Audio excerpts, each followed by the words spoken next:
Okay. The table's just snapped. Try and get it off. Stu! You know you can...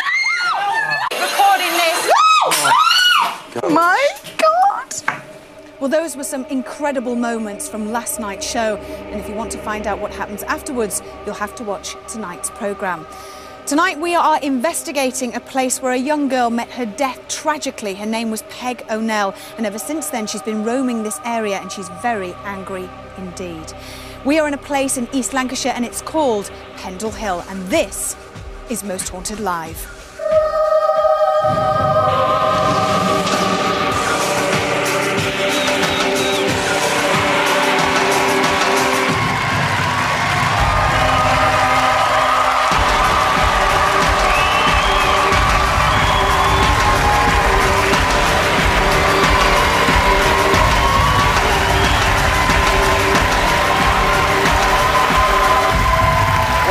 Good evening and welcome to Most Haunted Live. Now, tonight is All Saints' Evening. Tradition dictates it's a night when the spirits which were raised yesterday on Halloween are at their most malevolent. This paranormally significant weekend we're based in the ancient market town of Clitheroe, which stands at the bottom of the looming and ominous mist-shrouded monolith that is Pendle Hill. It's a terrifyingly atmospheric hill which dominates the skyline, and it casts a menacing shadow over the area. It's traditionally been the centre of dark forces. Witchcraft, ghosts, spirits and beasts are said to emanate from that hill. And that's why it's said to be the most haunted area in Britain. Now, last night we went in search of the Pendle Witches, and what we uncovered was so gripping that I'm delighted to say that in the last hour of our show, more people in Britain watched us than any other television channel. So, tonight, we lift the lid on the paranormal world one more time.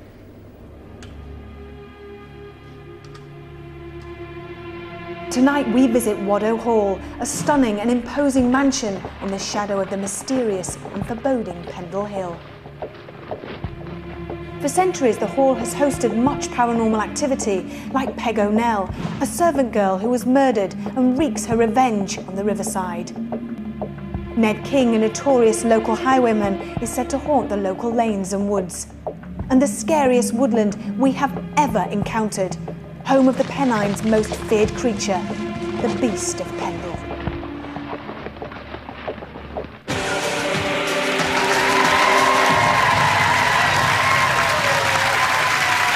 Well, the truth, as they say, is out there. So to help us on a quest for this truth, we're joined by our experts tonight. First up, it's our parapsychologist and skeptic Matthew Smith, and with him his very own psychic extraordinaire, David Wells. Now, behind the books is our historian and author, Richard Jones, and with him our paranormal historian, Richard Felix. And over on the far side of the stage is the interactive team headed by the man who is described as the matinee idol. It could only be Julian Clegg.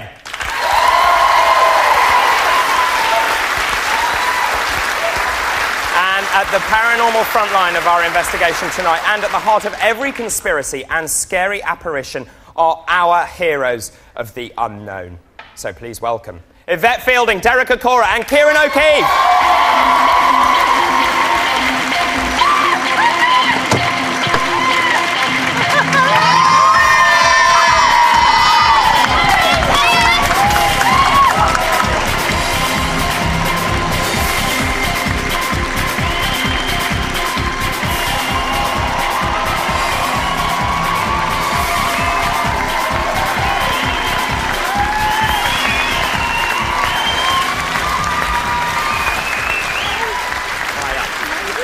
Hello there. Good to see you. Come and sit down. Hello, everyone. Okay, Yvette, Derek, Kieran. Last night was extraordinary. Yvette, what happened last night? I don't know. I really don't know. But I have to say it's possibly, well, it has been last night the most terrifying time I've ever seen. To watch your close friends just falling on the floor, collapsing, fainting, seeing Stuart, he couldn't breathe. Everything was just It was awful. Just describe what sort of happened, or what came over, what feelings you had. Well, as soon as we went into the location, everybody felt quite nervous, and we were all standing around a table. We were doing something called glass divination, where we were hoping for the glass to move. And as we were doing this, first of all, it was John, the sound man, sort of started off, and he said, I actually feel like something's tightening around my throat, and he actually couldn't breathe. And we were all, you're all right, you're all right. And then the next person, I can't remember, it was all such a melee and people running around. And then I think John collapsed on the floor, then Stuart, we actually thought he was throwing up. I mean, and then he couldn't breathe, he had to be taken out. Then Kath went on the floor and, oh, it was awful. Let me just ask Derek very quickly. It seemed from where we were that you appeared to be under attack. We were under attack, we were spiritually tested, and you know, we had eventually 9 spirit people, 9 women that were determined to follow us to each location and build this negativity that they brought with them to attack us. Do you know, it's one thing actually, I think, for us sitting here watching you, it must have been quite something else to have been there. But what I want to do now is actually to show you some of the highlights of last night, just so you can relive it, really. Have a look at this. She wants to scalp me. She wants to scalp me. Hey? She wants to scalp all of us. What? Hear that? What? Hear that screaming? The door pushed. You're joking. Closed. I had hold of it. Now here we go again. No, There's a group, there's about 5 or 6 of them. Derek, come forward. Please make this glass move as a sign of yes that you are... My name? Are you going to affect any other of the crew members here? God. Okay. Jeez. Okay. The table's just snapped. Can you make the glass move up? Try and get it off. Oh my God! Oh my God! Oh, Got it again. Okay. you're right. I'm all right. For God's sake, Stuart! Okay, Stu, we've got you, lad. His legs. Stuart's just been Okay, retching we got him and- down. Oh my God! Tell him, Steve, he can take that off. Hang on. My legs have gone. Don't let them get into you. You're strong, okay? Yeah. I have never seen so many people being picked off. Try and throw this table across the floor. Try and lift it up and throw this table across the floor. You know you can... He's taking everything now. Oh, he's got it. Go. Keep recording. We're going to keep recording this. God, okay.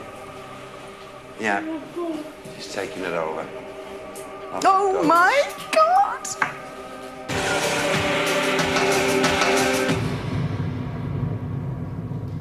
Do you know, it sends an absolute shiver down my spine to watch that, but I can see that it's really upset you. Yeah, it has, because you don't actually know what's... you can't see any of that. You just know what's going... But you just see your friends, and it was real. Everything that happened was real.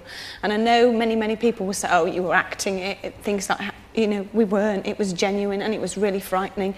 And a lot of the crew members, they couldn't sleep last night. Poor John, he actually had to turn the telly around in his hotel room because he thought something in the room was watching him. Poor Kath nearly knocked on our door because she was so frightened in the hotel room. We just couldn't sleep.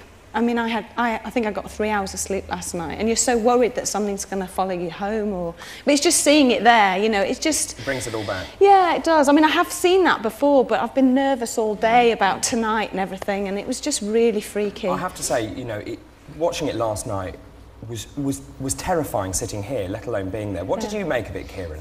Well, on these investigations, I always have to try and stay level-headed, and last night was the toughest for me to stay level-headed. Normally I'll focus just on one phenomena, but there was just stuff going on all over the... It was like being a medic in a battlefield. I didn't know where to look. Should I be looking at Stuart? Should I be looking at the glass? It was chaos, literally chaos. And Derek, you said there was a warning last night. Do you think that warning was realised? And David also, yes, and David both of did you, too. yeah.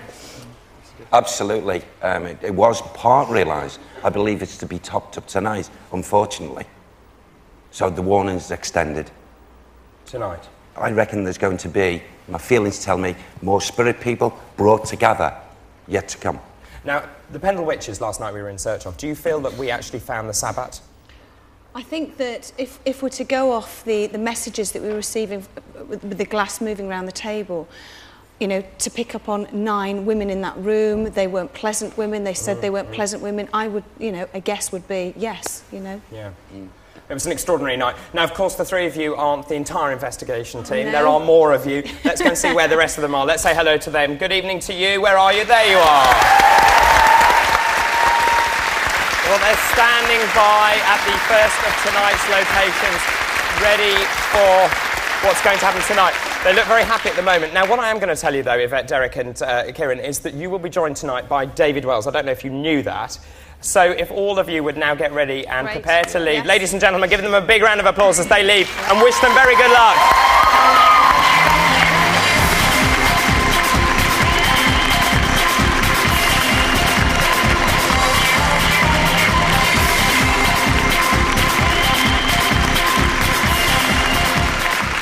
Well, we're going to be starting our investigation in the cellar very shortly. First, though, let's find out how you at home can help us to get to the truth tonight with our interactive team. Julian.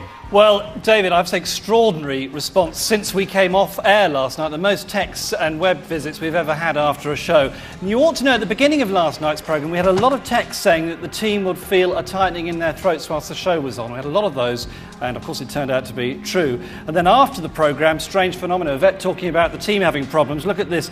Sue from Pembroke woke up to find bruises around her neck this morning. Chris from Swansea said as she went to bed a light bulb exploded even though it wasn't even switched on. And John from York said his radio kept turning itself on for hours after the programme. Lots of emails from people saying they'd seen a group of figures hovering behind the team when the glass was moving. And there was also a lot of concern for the team. I have to say lots and lots of texts and web hits on this after the programme saying, what, are they okay? And a lot saying they may be hurt again by a spirit tonight, including Chris from Lincoln, Emma from Stratford, Sheena from Littlehampton, all saying that, and many more as well. Thank you for those. And it looks like we're on target for the most successful, most haunted live yet. Since our show went on air on Saturday night, we've had 110,000 viewer interactions and 13 million web hits on the website. Quite extraordinary, quite extraordinary. So, as I always say, you are our eyes and ears to help us monitor the paranormal world, and we'll have webcams permanently recording activity over various parts of Waddow Hall. Tonight we'll have a camera, we can see them here. Camera 1 there in the cellar, coming up there. Camera 2 and 3 in Peg O'Neill's room. We're already getting sightings on this one, camera 3. And camera 4 is in Crag Woods. Now, we want you to look at those webcams. We want you to tell us what you can see. Go online to the website livingtv.co.uk/mosthauntedlive or text your messages to 80088 and then start the text haunted, then space MSG, then your message, or fax us. Here's the fax number 01200 425 737. Also, as ever, we've got a great competition. This is a great prize as well. You can win tickets for the final night of the next Most Haunted Live on December the 14th. We're also going to throw in travel and bed and breakfast. You cannot buy that prize, so how are you going to win it? Quite simple, hopefully. All you need to do is answer this very, very hard question. Which comedian featured in a Most Haunted special at Belgrave Hall? Was it A, Vic Reeves, B, Jack Dee, or C, Eddie Izzard? Now, if you think you know the answer, get to your phone straight away. Here's the number, 09015 339910. Or if you're a Sky viewer, press that red button right now. Calls will cost you £1. There's loads more from Interactive later, but right now, back to David. Thank you very much, Gillian. Fantastic work there, and thank you so much for keeping in touch with us. Now, last night really was jaw-dropping. It was staggering. Now, once we went off air, we then witnessed the most terrifying sight to date. We did record it, and we will show it to you after this break. Keep recording, we're going to keep recording this. God, okay. Yeah, just taking it over. Oh my God!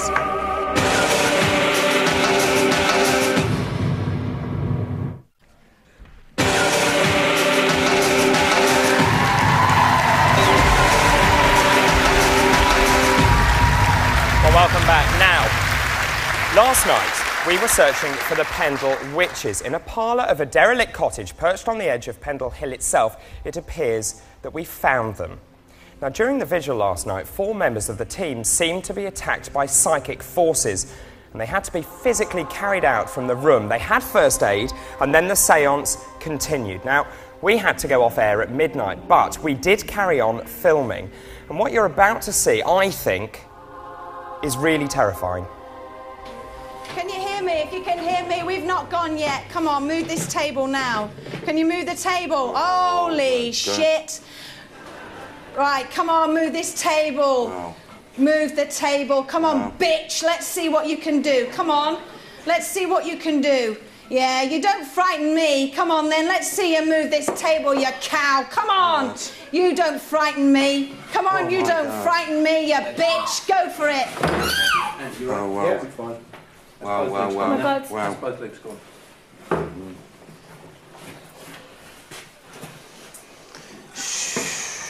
That's been wrenched out. Look at that. Yeah. Look at that. Yeah. That's been wrenched out. That's it as well. Oh my gosh. I think the reason I found it so terrifying was that in context, as you know, Matthew, we sat here, we went off air, we were watching everything, weren't we? We were so on the edge of our seats. It was completely unexpected, and that, combined with the previous 30, 40 minutes before that, it was quite amazing at the time. I remember last night thinking, well, that seemed quite amazing. Even watching it now, it's still like difficult to actually figure out what was going on there. Obviously, everyone was very emotional. Yvette, you can hear, is obviously getting very emotional, and throughout the evening she was getting more and more upset by it, but wanting to face it and deal with what was going on. In terms of trying to actually break it down and figure out what could have been going on there, bear in mind earlier on one of the table legs did come away, so it wasn't the most sturdy of tables. But it did seem to go over such a way, it doesn't look as though anybody's pushing it. Again, as often the case, you'd never get quite the right camera angle, it's not easy to see, but again, it was absolutely fascinating, and it still makes compelling viewing. And now. how did you feel about the whole night? I was amazed. I think, speaking of that, the last kind of hour or so, the last 45 minutes was, I think, some of the best sequence I've seen on this show and all the lives that we've done. It was compelling, It was wasn't absolutely compelling. I mean, there was bits where you suddenly didn't expect something. There wasn't relying on one person reporting things. Everybody was reporting things. There were physical things happening.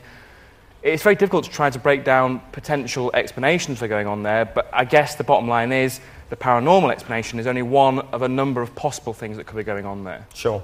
Let's see what happens tonight, though.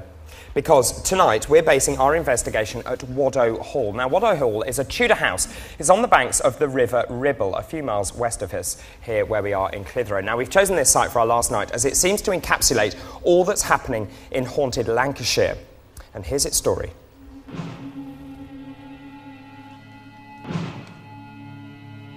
Waddow Hall has a dark and terrifying history. The buildings and grounds have a powerfully paranormal atmosphere which is tangible and unnerving. The house itself was originally built in the 15th century as a family seat for the De Tempest family. Tragedy struck quickly when a serving girl died in either this well or the river. That girl was Peg O'Neill, and her vengeful ghost has been one of the most enduring in the whole area. The river which runs at the bottom of the gardens has also been the site of countless drownings, and spirits and beasts are said to lurk in its darker reaches.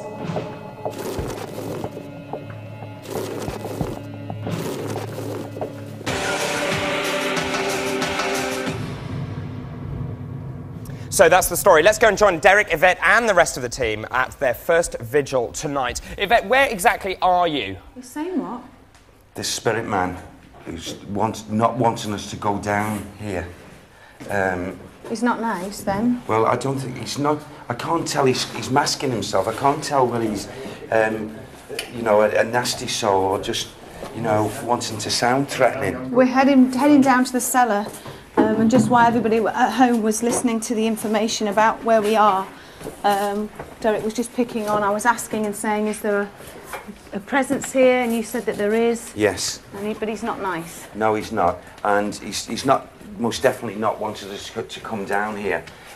Because I get the feeling with him and his energies, I don't really feel that he belongs down here as such that he would be down in this level often. But I feel it's like with his energy, as if he just wants to take the whole of this building.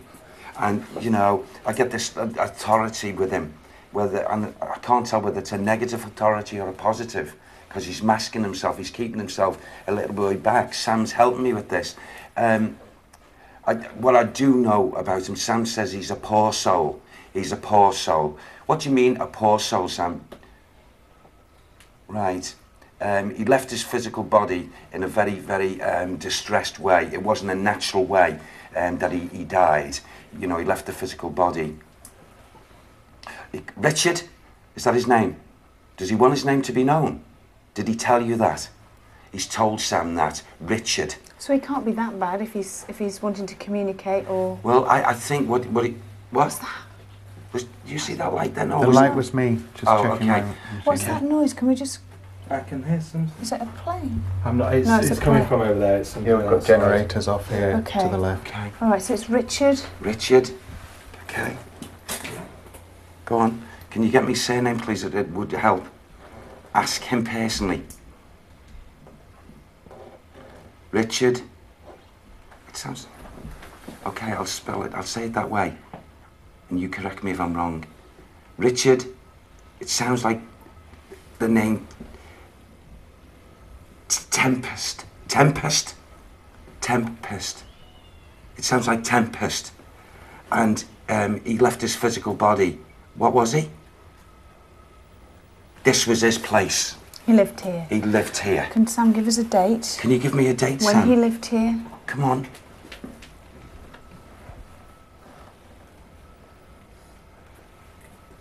I don't know why, but he's going from 1640, and then he gives me this. I've never had this before, and he goes from 1640, yes, to 1658, 1658. So that's when he was here. I feel like he must have been residing here then. Did he die in 58, or is that just when he's moved on? He passed over. He came out of his physical in 58. And you say it was natural? I feel... What? Sam says these words. He was a broken man. He was a broken man. He wants everyone to know he was a broken man. Is he here in the building now? He's right. He's here. He's actually come on the stairwell behind me a moment before, and he was looking at the crew, and he was evaluating and watching, and he just... The way it was given from the vibrations, he didn't want us to come down here. What's through there? Do you want to go through there? What is Yeah. through there? Should we go back in that way? Do you want to go back? John, you go back first. Yes. Yeah? Everybody go back. Everybody behind. Go on. And then what we can do, because I don't know what's in there, I haven't a clue. Right. You going to stay in here, Carl? Yeah, there's too much. Okay. If you hear anything out here, yeah? Yeah? Okay. Kath, you stay there, yeah? Okay. I don't know. What isn't even round the corner? There's a temperature drop in here. There's a window open, that's why. That's okay. Okay. What is in here? Oh, it just stops there, like a storage room. There's a webcam. Okay. You all right? Yeah. What are you sensing now? Oh, okay. There's another energy that's coming in here. You didn't touch me. No, it wasn't me. You didn't touch me. Describe what... Who's what moving happened. it? was me, that was You. Yeah. I felt Was a it? slight tap on my shoulder, Yeah. but I'm very, very jumpy tonight, you are, so yes. I have to be really rational. But I could have sworn that you just went like that. Nah, I swear, it wasn't me. There's nowhere near. All right. Now, have you know since we come in this area? Yeah. Like a replay is coming out of the residual energy. It hit me 3 or 4 times and I was getting that mental picture. I'm bent over like this, I'm scurrying and I'm running and keeping myself, my head covered and what have you. Down in these areas here, comes here, is active, is grounded, is not in visitation, is a monk, a man-covered head. Right. And I want to go way back with this one. How far back? Oh, it could be something like 1500 something. And you know, this man is not of good disposition. He's a negative soul. What did he do? What did he do? Why is he negative? Oh, he helped. Go on. He helped the negative forefathers of the women witches before them, and take the babies, take the non-baptized babies, and take them to the water and leave them out in the freezing cold What's This his name? monk. What's his name? What's his name? What's this man's name, this soul? Sam.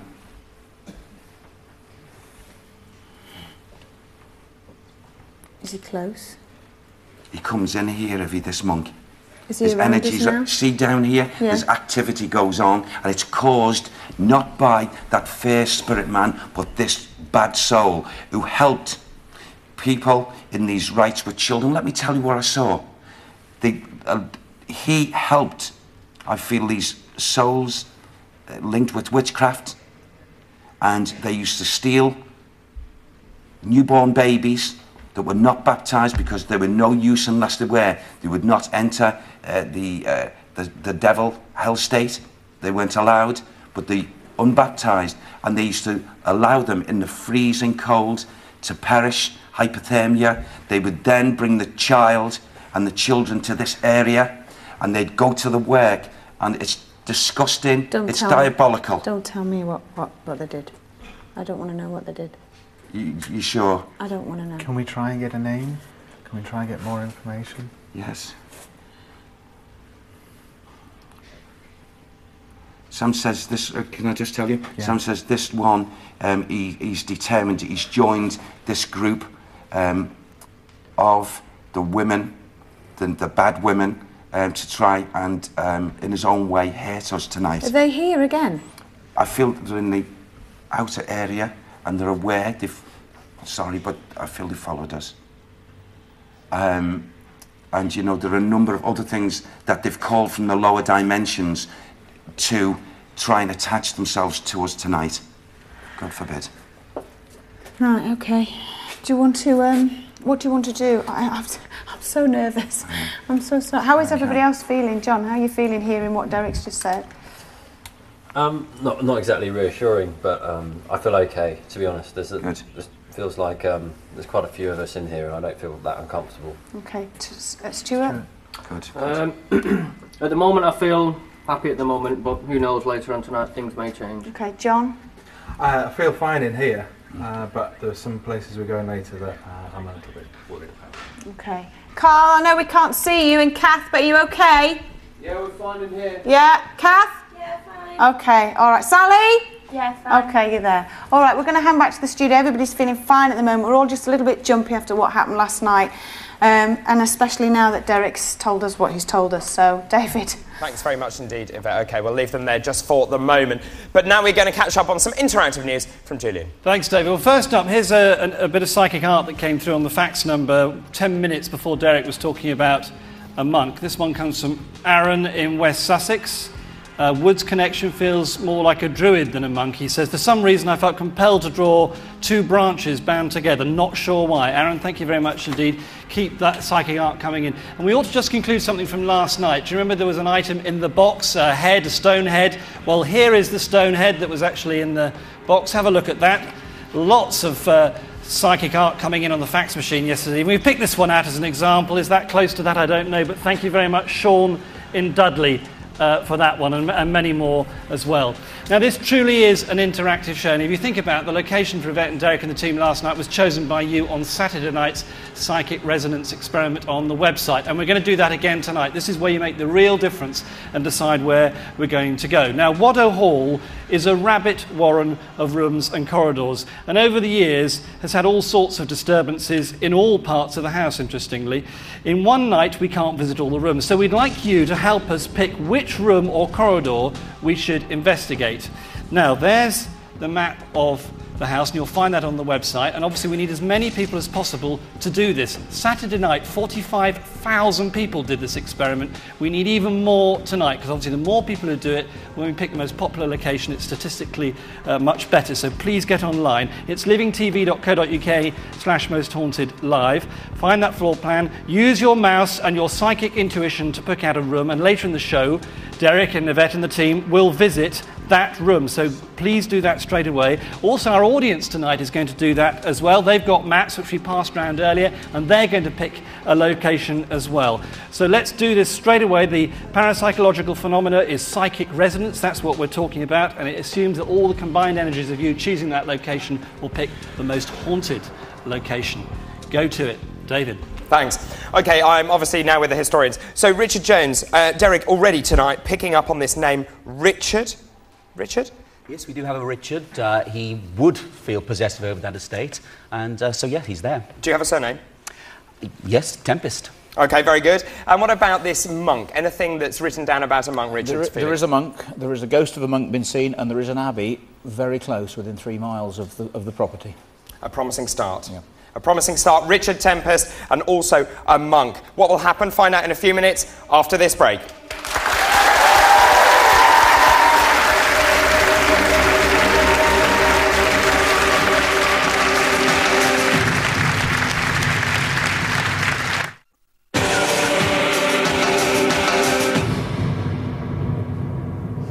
OK, now, we're still down here in the cellar, and what we've decided to do is bring David Wells here. We have Kieran. Just explain to us first of all, Kieran, what scrying is and how it works in your view. Well, essentially, scrying is another form of communication, but essentially, David is going to be looking into the mirror, and the hope is to pick up some sort of a facial image or spirit image of somebody that's focused here, rather than his spirit guides or anybody else around. So it's another form of communication using this essentially perfect scrying mirror. What is a scrying mirror, David, and how are you going to make it work? Well, it's distinct. You can see this is an ordinary mirror. There's an ordinary mirror here, but this scrying mirror is a black mirror. And the image you get, if you look into a scrying mirror, is completely different. Your face is in shadow, obviously, and it's just fantastic, this mirror. I can't begin to tell you. So what are you hoping to do, and how are you going to communicate with the souls here? Well, what I'm going to do is, I've asked, because you can use this to contact your own guides, etc., as Kieran said, but I've specifically asked, I want to contact anyone connected to this house. And what I will do is I will stare into the mirror, keep a fixed stare, don't blink or blink as little as possible, and allow your own face to change, to transfigurate, or you sometimes catch an image just to the side, another image behind you. Okay. Well, you've got a walkie-talkie, I've got a walkie-talkie. If anything happens to you, we're only going to be in the room next door.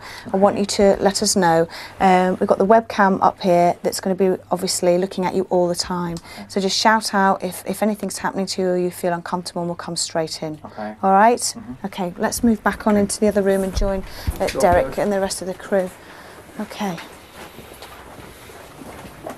There's something about cellars. That's not nice. Derek, are you okay? Yes, Ivy, yeah. What have you, are you picking anything up in here?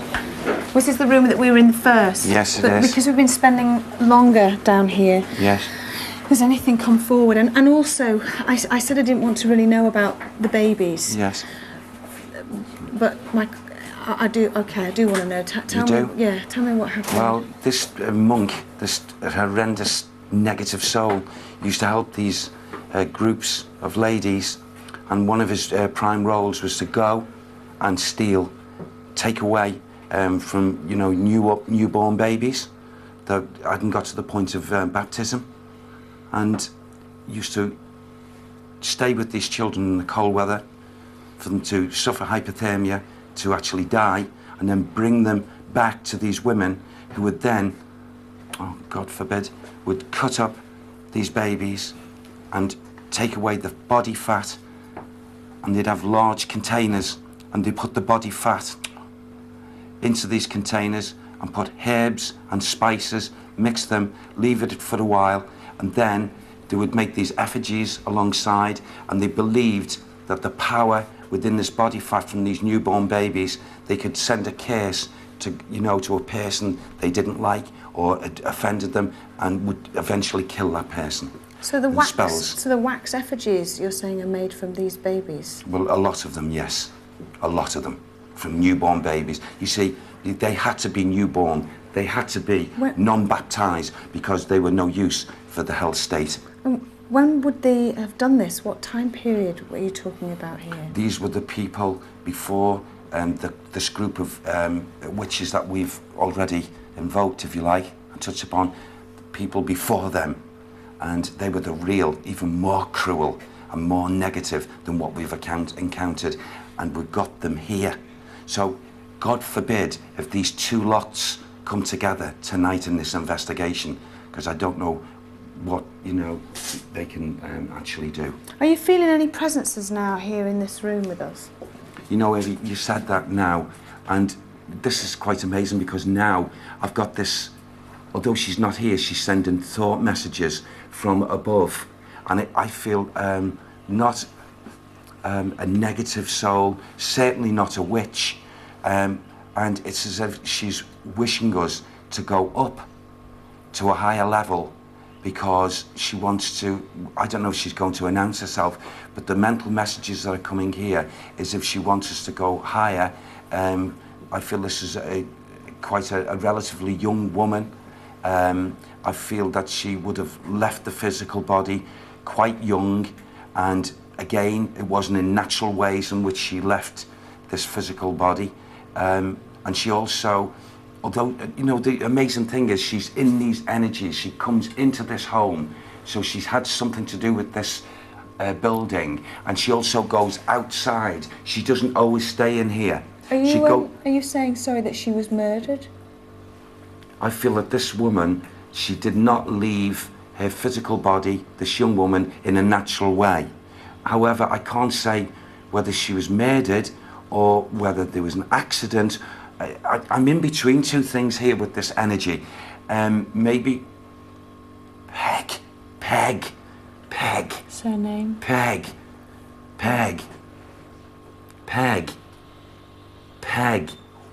Come on, Sam, a bit more. Pego. Bit more, please. I don't understand that. Peg-O. Put it in the forefront. You keep Peg-O, and he's saying Nell. Peg-O, Nell.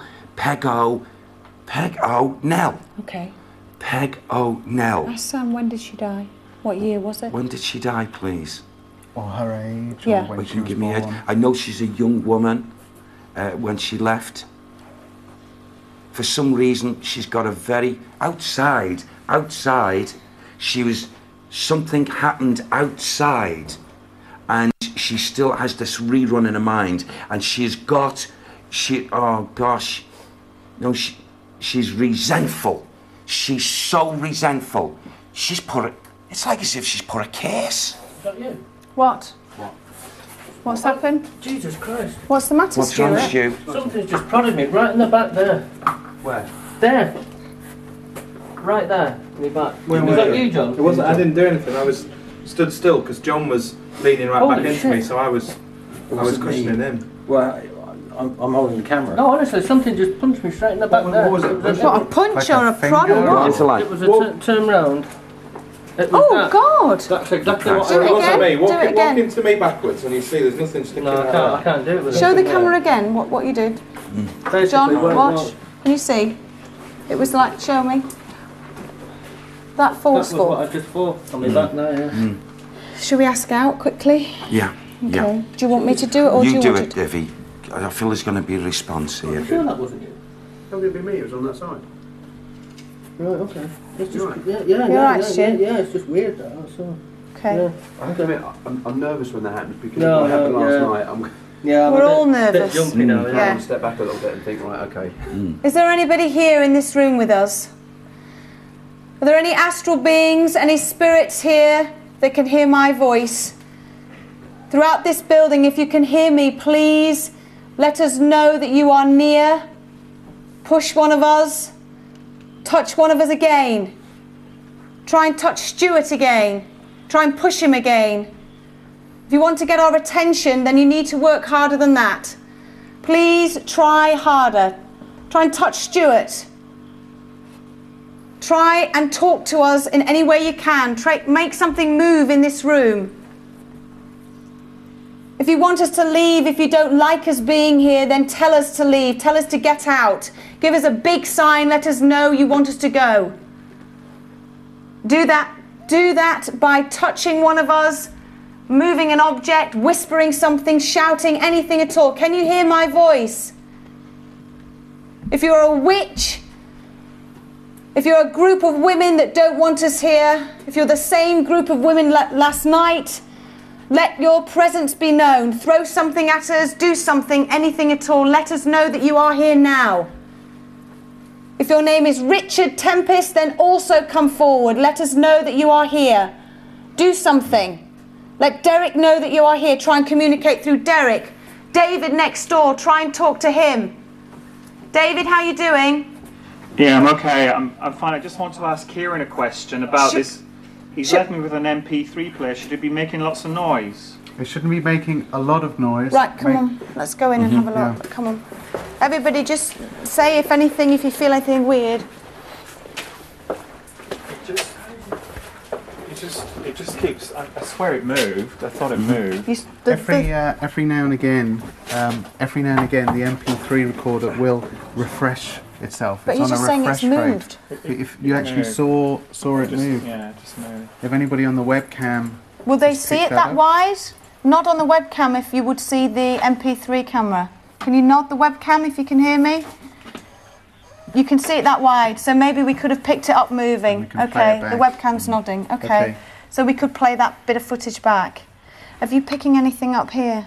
Nothing yet, but upstairs while you were doing the first vigil, I heard a woman laugh upstairs in that other room upstairs. A woman? A woman. Okay, all right. I couldn't get in my ear then. Do you want me to throw to the break or back to David in the studio? Sorry, David. David, back to you in the studio. We're having little things happen to us here already.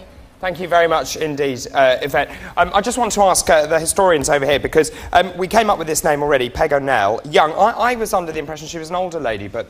No, Peg O'Neill was a young servant girl at the manor, and reputedly what happened was that she fell in love with one of the sons of the house, depending on the story, and the mistress of the house cursed her, said if you go down to the... she went down to fetch water from the local well or the river, depending on which story you read, and the mistress said to her, I hope you fall and break your neck, and we don't know if she slipped or was pushed, but she certainly drowned, and she was more flirtatious, I would say, than evil, though. OK, and very quickly, Richard Felix, what about this horrible story about the monk and the babies? Horrible. Well, yeah, can I quote you a little bit more from what I read last night? Very, very, very, very quickly. And you did, with those magic spells, suffocate, pierce and kill, and did draw off their fat to be kept for their use. And in fact, they actually did do this to both bodies and young children. But I don't know where the connection is with the monk. I haven't a clue, because the monastery was closed down in 1536.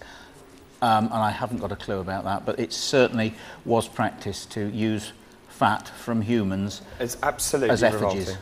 Isn't it Terrible. just? Yeah. Join us in a few minutes after this break.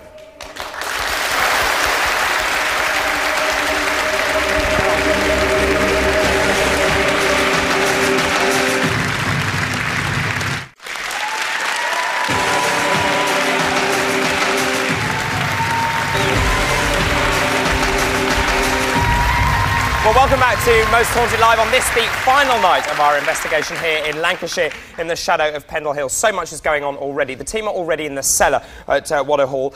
They've picked up on some names through Derek. Also, David Wells has started scrying, and the names that are coming through, Richard Tempest and Peg O'Neill. More of that in just a bit, but first of all, here's Julian. Right, thanks, David. And once again, extraordinary response tonight. The interactive map experiment, go to the website livingtv.co.uk/Most Haunted Live, has already had 25,000 clicks on that map. You're deciding where we're going later. That's an extraordinary response, double Saturday night, so keep going to the website for that. Lots of reaction here. Jo from Tunbridge Wells heard a voice say "get out" when she was watching Derek, and her light bulb exploded at home. Lots of people saying there are dark figures standing behind the crew in the cellar. Tanya in Dorset, thank you for your psychic art here, and she says that's the face of the monk that Derek referred to, and this is the woman that she thinks is following Yvette and Derek. Interestingly, she says she has one blue eye and one brown eye. So that might turn out later. Thank you very much, Tanya. Now, also, we're going to ask you to psychic draw Peg O'Neill. Derek's obviously referred to Peg. We can tell you, and he can't hear us obviously on the outside broadcast location, that she was a murdered servant girl. And we want you to draw what you think Peg O'Neill might look like. We call it psychic art. We've also got the audience over there with bits of paper. They're having a go at this as well. And basically draw what you feel. As David Wells was saying last night, best to do it with the wrong hand. So if you're right-handed, use your left hand. If you're left-handed, use your right hand. The fax number, 01200 425 737. That's 01200 425 737, please, with your pictures. And David, we'll have webcam news later, but back to you. OK, Gillian, we have to join the vigil right now. Something's going on. Let's find out what's happening. Yeah, yeah. There's 2 round now. Right now, yes. Tell me the 2 that are round you now. Come on. Right, one's a male and one's a female. Who are you? No, you're not entering. No way. You tell me who you are.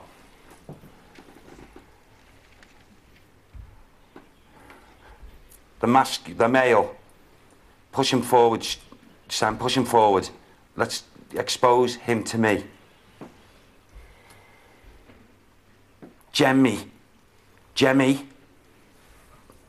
Yes. What is he? Yes, the Black Arts. Yeah, okay. Jemmy, and who's the other one? Is what? That's his sister. Jemmy.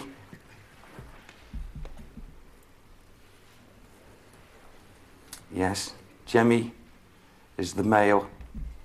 Oh, God. Can you feel this? No, I sorry. You're right. Yeah, no. I thought I saw something at the corner of my eye. Okay. It's so jumpy. And Janet. Janet. Not Janet. Janet. No, Janet. Can you ask them to do something in this room for us now? Device. The door went then. No, the door. I heard that door. Earlier, these are devices as well. Earlier on, that door went. We were on a break and Yeah. the door went and we tried to see, and I tell you what it did. It went like this. For me, I heard it. It went. The handle wasn't down, but it went. Just not as loud as that. Right. But it's just. I heard a crack, a creak over here. We test the floorboards to see if it makes a noise. Device. You came up with that name yesterday. Yes, there's more of these devices. There's a lot of them, and these have come, and they've joined the group. What they're going to do later? Oh, what? And there's another one. There's another one. She's determined. She's going to cripple. She's what? She's going to try and cripple us. She's trying to what? She's got the 2. She's telling me what? They're outside. Okay. She's got the 2 demon dogs. Who's got the demon dogs? She's brought them.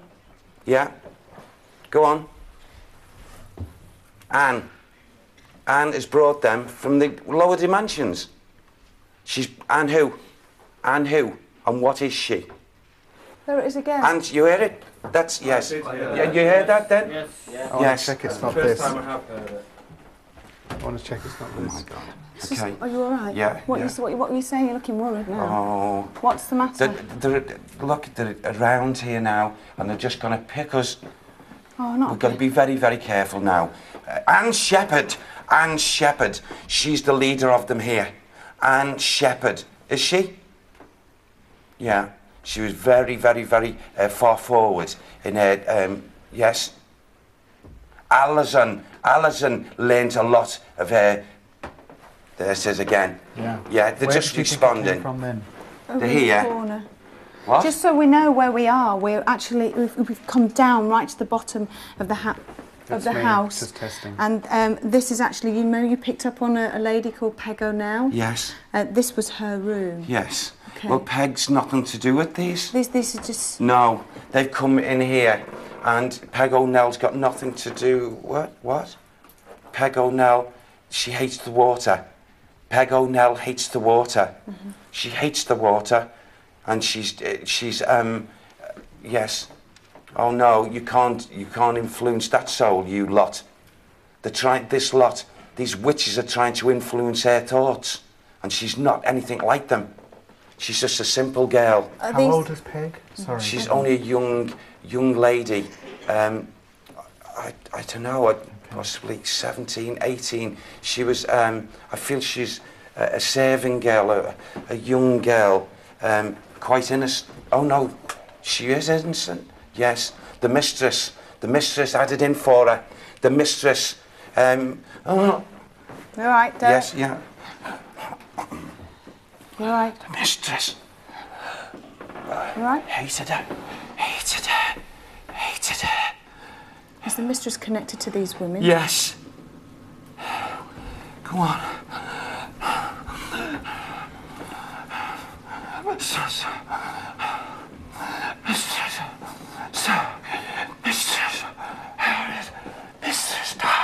Mr. Starkey.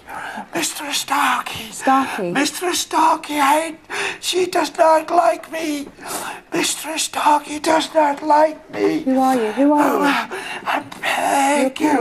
Peg. Peg, is this your room? Yeah. When did you die, Peg? In the well. You died in the well? The well. Were you I pushed? fell. You fell? You fell? You fell? You fell? I think that's enough. He's deep. Derek. Be out the water. Derek is calm. Derek is calm. Derek is calm. Derek, come forward. It's calm. Whoa! Whoa! What's that? Derek, come forward. Derek, come forward. Derek, Andy, let's just get Derek out. He's in bed. Okay. Come here, mate. He's got the door. Okay. Hang on, 2 seconds. I'm ready. Oh my God! What's going on?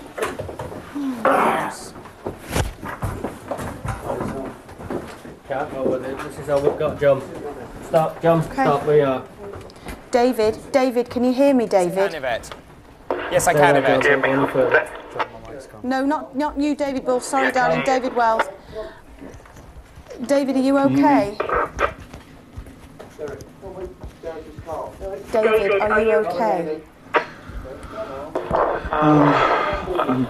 Not really, no. Do you need help? Do you want us to get in there? No, I'm okay. I'm just picking up on a male, and he just tried to take over my voice. Do you want me to come down there? I want to spend just 5 more minutes with him on my own, Yvette. I just want to know who he is and what he wants. I think I know who he is. You call us if you need our help, okay? Okay, will do. Thanks.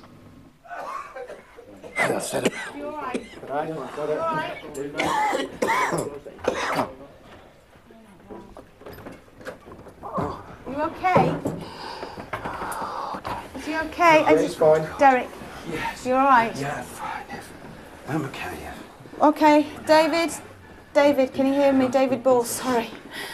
Sorry,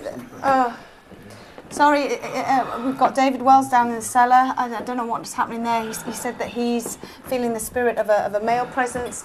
Derek is okay now. So what do you guys think of that already? Well, I mean, extraordinary stuff. Derek appears to have been possessed by this character, Peg O'Neill. The Mistress Starkey does not like me. And these names, Janet Device, Anne Shepherd and Alison. Of course, we met the Device family last night. We'll find out more about that in a few minutes after this break.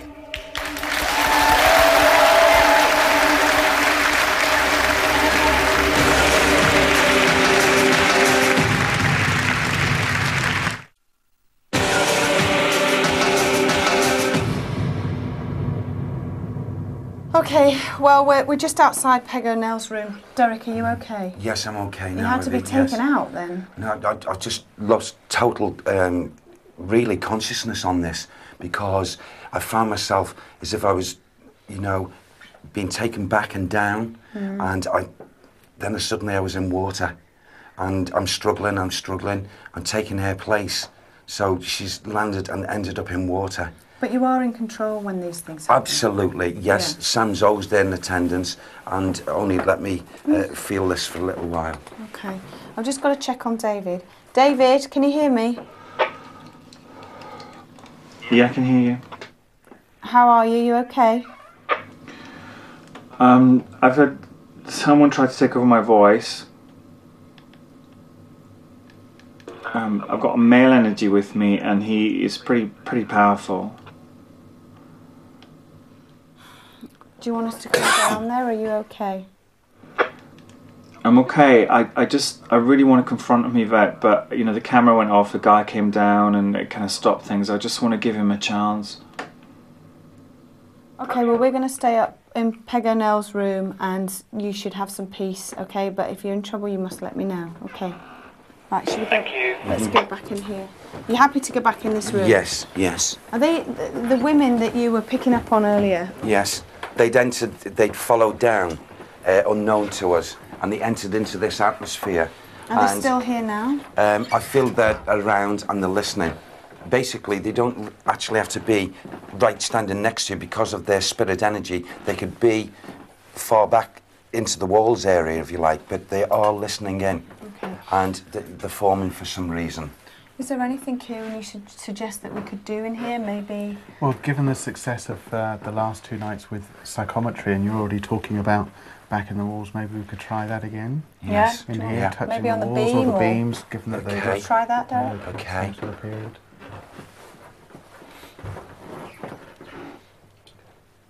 No. Sorry, God. Did you get you in? It's all right. It's Whoa. a firework. Yes. I know. Firework. It's alright. Yeah. It's fine.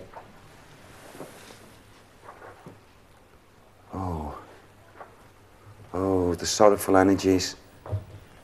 Go on. Sorrowful energies that are contained. Can I just check those walls apart from the beam? Oh, it's even in there. Although this is not, this is false.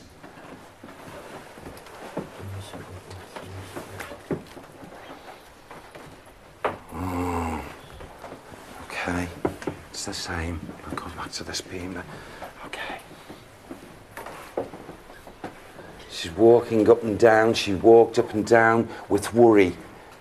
And this young girl walked up and down with worry because she became aware that her mistress was jealous, and her mistress was very suspicious, and her mistress was a very, very demanding lady, Mistress Starkey.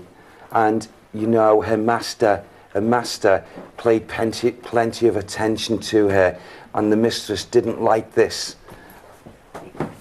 And it's pleading her innocence. I didn't, mistress. I didn't, mistress. You did! Go! Leave the home! No, you! Leave! You all right? Yes. Can I just make a suggestion? This is just come to me now. Derek is focusing on the mistress. Mm-hmm. We're all standing here. I'm going to ask you a question. The team can ask you a question, and I want you to answer the first thing that comes into your head. Okay? We're looking for the name of the mistress. What name is in your head now? Jean. Sally? Elizabeth. Kath? Sarah. John? Susan. John? Any name? I'm not thinking of a name. Andy, any name? Sharon. Okay. Derek, have you got a name? I'm trying to get this from these vibrations and emanations.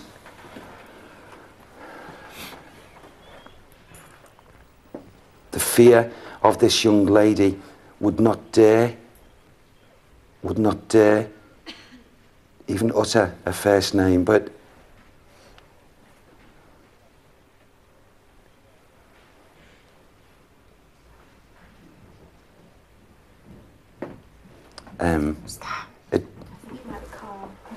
the initial M is very, very, very strong with her. Okay. The initial M is very strong, which is coming. Oh, bless. What has happened here? This worried soul walking up and down in this area, worrying about what her mistress, and it's false, it's wrong. She did not do what she's accused of, what her mistress told her to go out. Well, we've lost the pictures from the outside broadcast there. We'll go and try and reconnect with them as soon as we can. I just want to pick up... Oh, we can go back to them straight now. Let's go and see what's going on. All right. You all right? Yes. Okay. Whoa. Oh, the poor young thing. She was accused of something she didn't do, Evie. She didn't do with the master. I think we should repo and go into another location now in the house. Yes. Do you think, everybody? Yes. I think we Yes. spent enough time down here. Yes. Okay, should we do that? Yeah. David, if you can hear me, we're going to go and repo into a different area of the house. I'm also going to check on David Wells as well. Okay. So we're going to do that now.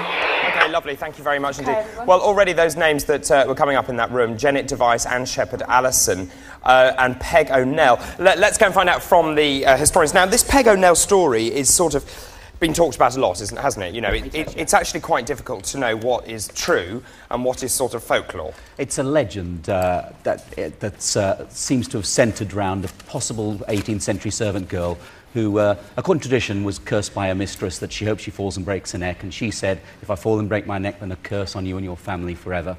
And it seems to be a combination of the old Celtic... Sorry, just repeat that again. If I fall and break my neck... Well, she said, if that happens, then I curse the family forever. Peg O'Neill would... Peg O'Neill has reputedly said this to the mistress of the house, who some accounts say was Mistress Starkey.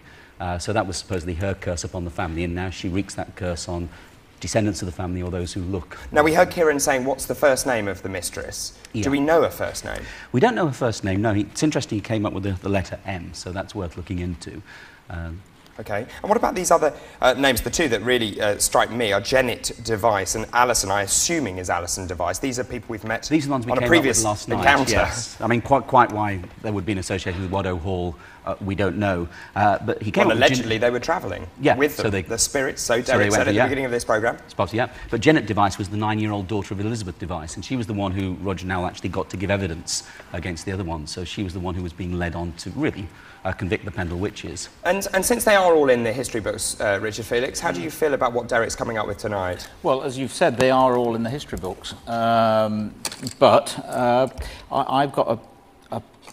I'm worried about the fact that I think it's a little bit like a pot coming off the top of a boiling kettle. I think that they're following them round. I think we're dealing with something that 400 years ago was energy, and it's being unleashed, and I'm concerned about them tonight. There feels to be really quite am. a strange atmosphere to tonight's programme compared to the last two, and I can't quite put my finger on it, almost like there's this anticipation. Yeah, it's after the last two nights, but as I say, we are talking of evil, and we're talking of an area that is full of energy. It's charged, it's the time of year, and we've got all these evil spirits, and they're following them round, and I personally am most concerned about what may happen later. Okay, thank you very much indeed for the moment, Richard.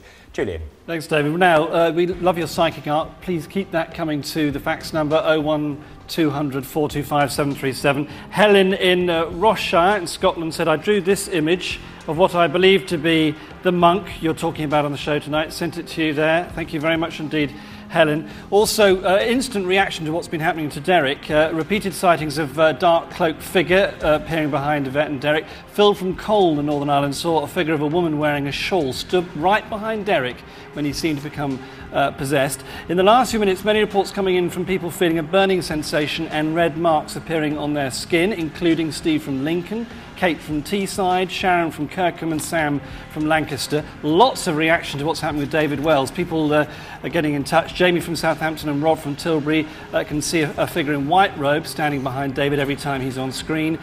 Sophie from London keeps seeing a large orb by David's neck that keeps flashing, and a hooded monk also with David Wells. Now, also, don't forget, you're going to decide where Derek, Yvette and the team are going later in the show. This is our interactive experiment. We have a room somewhere, you're going to choose it, in the hall. And what you do is you go to the website, livingtv.co.uk/mosthauntedlive. You click your mouse on the room that you think is most haunted, basically. It's a psychic resonance experiment. Already 30,000 people have done this. We need as many people as possible to go online and do this so that you decide where Yvette and Derek go later on. So it's livingtv.co.uk/mosthauntedlive and go to that map. Also, if you love the show, you're going to love the competition prize we've got for you tonight. This is a tremendous prize. Tickets to come to the last Most Haunted Live, and I'll tell you more about that shortly. Let's go back to David and the vigil. Yes, I've got breaking news. David Wells apparently has collapsed on location. Let's go and find what's happened. David, come on, quick, come on! David? David. Okay. All right. 2 seconds. Come here. Oh, sorry, Derek, sorry. Sorry, no problem, no problem. Oh my No God, problem, what's no happened to problem. you? Right, 2 seconds, 2 seconds. David. 2 seconds, come here, David. What's happened? Oh my God. Okay. It's alright, it's alright, it's alright, it's alright, it's alright. Right, guys, I want to stand him up and I want to walk him out, alright? You have a problem? No? Is that okay? Is that alright? Yeah? Right, excuse me. Excuse me, right, David, stand up. Sorry. Leave it clear for Andy to get out, guys. What's going on there? We'll find out from Yvette just in a minute what's been going on. But I think whilst we reposition, whilst we find out where what's happening to David, make sure that David is okay. We'll go back to Julian with news of tonight's competition. David, wasn't it extraordinary? People have been saying they've been seeing something in the room with David Wells. We had lots of reaction to that, and then as we said it on air, yes, there we were. Quite I amazing. agree, and also I have to say that David Wells I thought was really interesting last night, and I'm excited to see what will happen. Exactly. Now, would you like to come to Most Haunted Live? If you would, it's December the 14th is the date. We're going to give you tickets. We're also going to give you bed and breakfast and travel expenses to get there. Really lovely prize. If you like going to Most Haunted and being here, we'd love to see you in December. Here is the question. Very, very hard one. Which comedian featured in a Most Haunted special at Belgrave Hall? Okay, which comedian featured in a Most Haunted special at Belgrave Hall? Was it A, Vic Reeves, B, Jack D, or C, Eddie Izzard? Now, if you'd like to come to Most Haunted Live, you get to your phone now. The lines close at 11 o'clock, so you've got to get to the phone right now. 09015 339910, or if you're a Sky viewer, press that red button right now to join us in December. Calls will cost you £1. We look forward to seeing you. David, back to you. Thank you very much indeed. Well, I can tell you all sorts of things are happening at the location, but what we're going to do is take a very short break and then we'll fill you in on exactly what's going on. It's extremely odd.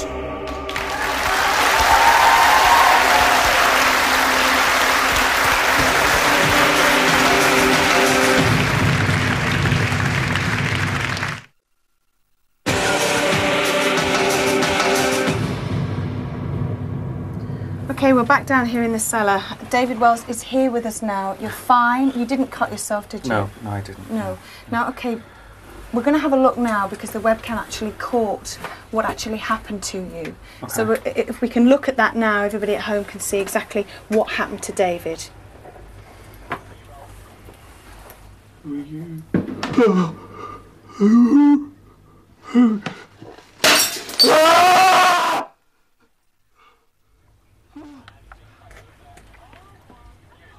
Oh my God, I can only hear that in my ear. I can only hear it and it sounds horrible. What was happening? Because you said to me on the walkie-talkie that you had a man with you? Yeah, I know. I was communing with him fine and he seemed okay. You know, there was glimpses of his face in the mirror and he was talking and he just said to me, "You've no need for the mirror. Put the mirror down and cover it up." So I put the mirror down and I covered it up because he seemed offended by it, to be honest. And I was just talking to him and all of a sudden he stepped aside and from nowhere a female energy came in. The word witch was like witch. And the next thing I know, my face was on the table and I was grasping for the walkie-talkie and the mirror was in pieces. Who do you think that witch was? Did you have any names? In fact, it was like a second, and you know, it was just a second. She just got on me, and the next thing I know, I was face down in broken glass. So you didn't see her? No, not at all. From nowhere, she came from behind me. Okay. So now you said, Derek, whilst this was happening, you Yes. mentioned Anne Shepherd. Just prior to David's. So who do you think? Do you think it was her? Most definitely. Anne Shepherd made the threat. Sam, when we were up on the stairs, was moments beforehand, had said, "Derek, warn everyone in the crew, yourself included. Anne Shepherd is going to start very soon with one, and she's determined to go." And then you screamed out. It was seconds later. You heard it, Ivy. I know. That It's was so Anne Shepherd, worrying. David, that was here with you. Anne Shepherd, a witch. That wouldn't surprise me. It was just the word witch, and that's the last thing I heard. Yes. A female voice. Yeah. And it was her voice that said it. Yeah. Okay, well, what we're going to do now is we need to find out where we're going for the rest of the investigation. Is everybody happy to carry on? Yes. Yeah. You are? Yeah. Yeah? Yeah, happy? Let's get him. How is it? Home. Huh? I'm going home, I've had enough. How are you feeling? Seriously though, how are you feeling? I'm pretty nervous at the moment, in all honesty. Yeah. If it gets any worse, I don't know, I might call it a day. I don't know, I might wander off somewhere on my own. If it does get any worse, I don't know how I'll react, to be honest with you. How's everybody else? Anybody else feeling strange? It's not nice. We've been upstairs. We heard so much happen from, from what was happening with Derek upstairs, and you've got David downstairs.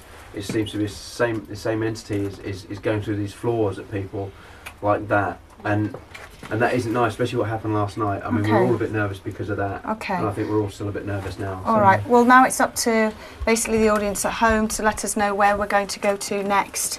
So I think, Julian, you know where we're going.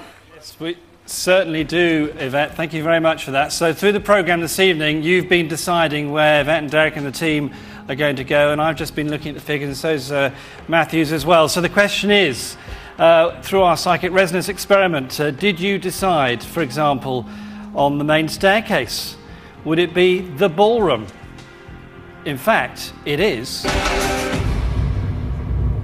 And that is the place. And I've got the map here, and looking at it here, it's the master's room. So Yvette, I hope you can hear me. You're off to the master's room on the first floor.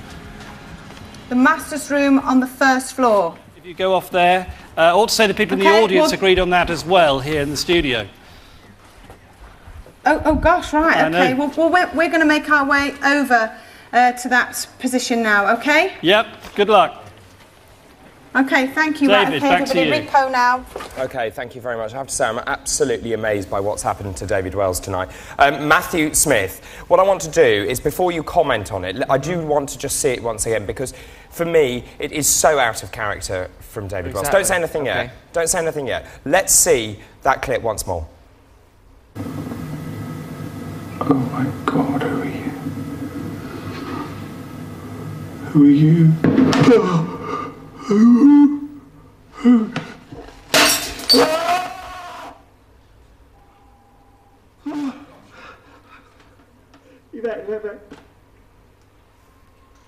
That. No, it's absolutely. Oh my God, who are you? Who are you? Smashes mirror. Exactly, because before, I think we went to the break before, and you sort of said, "Oh, there's something's happened about the mirror," and I'm thinking, "Oh, someone smashed the mirror," and all that melee. Yeah, someone's knocked it off the table.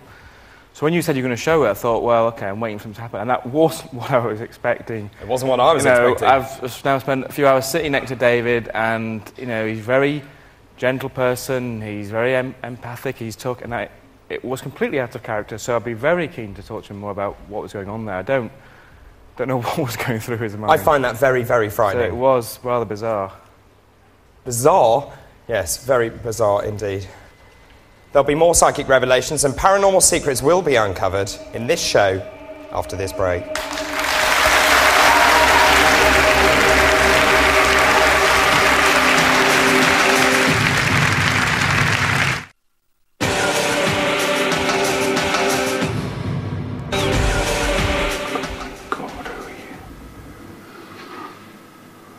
Who are you? Who?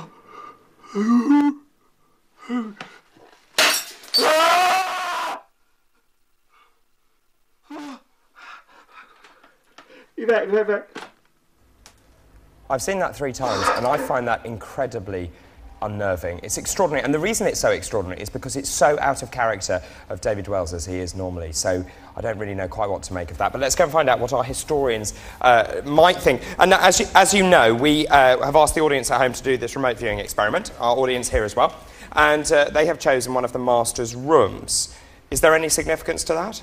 Well, it might well be, according to the tradition, one of the reasons for Peg being cursed by the mistress was that she had an affair with the master, and the mistress was furious, and that's when she placed the curse upon her and said, "I hope you break your neck when you go to draw water."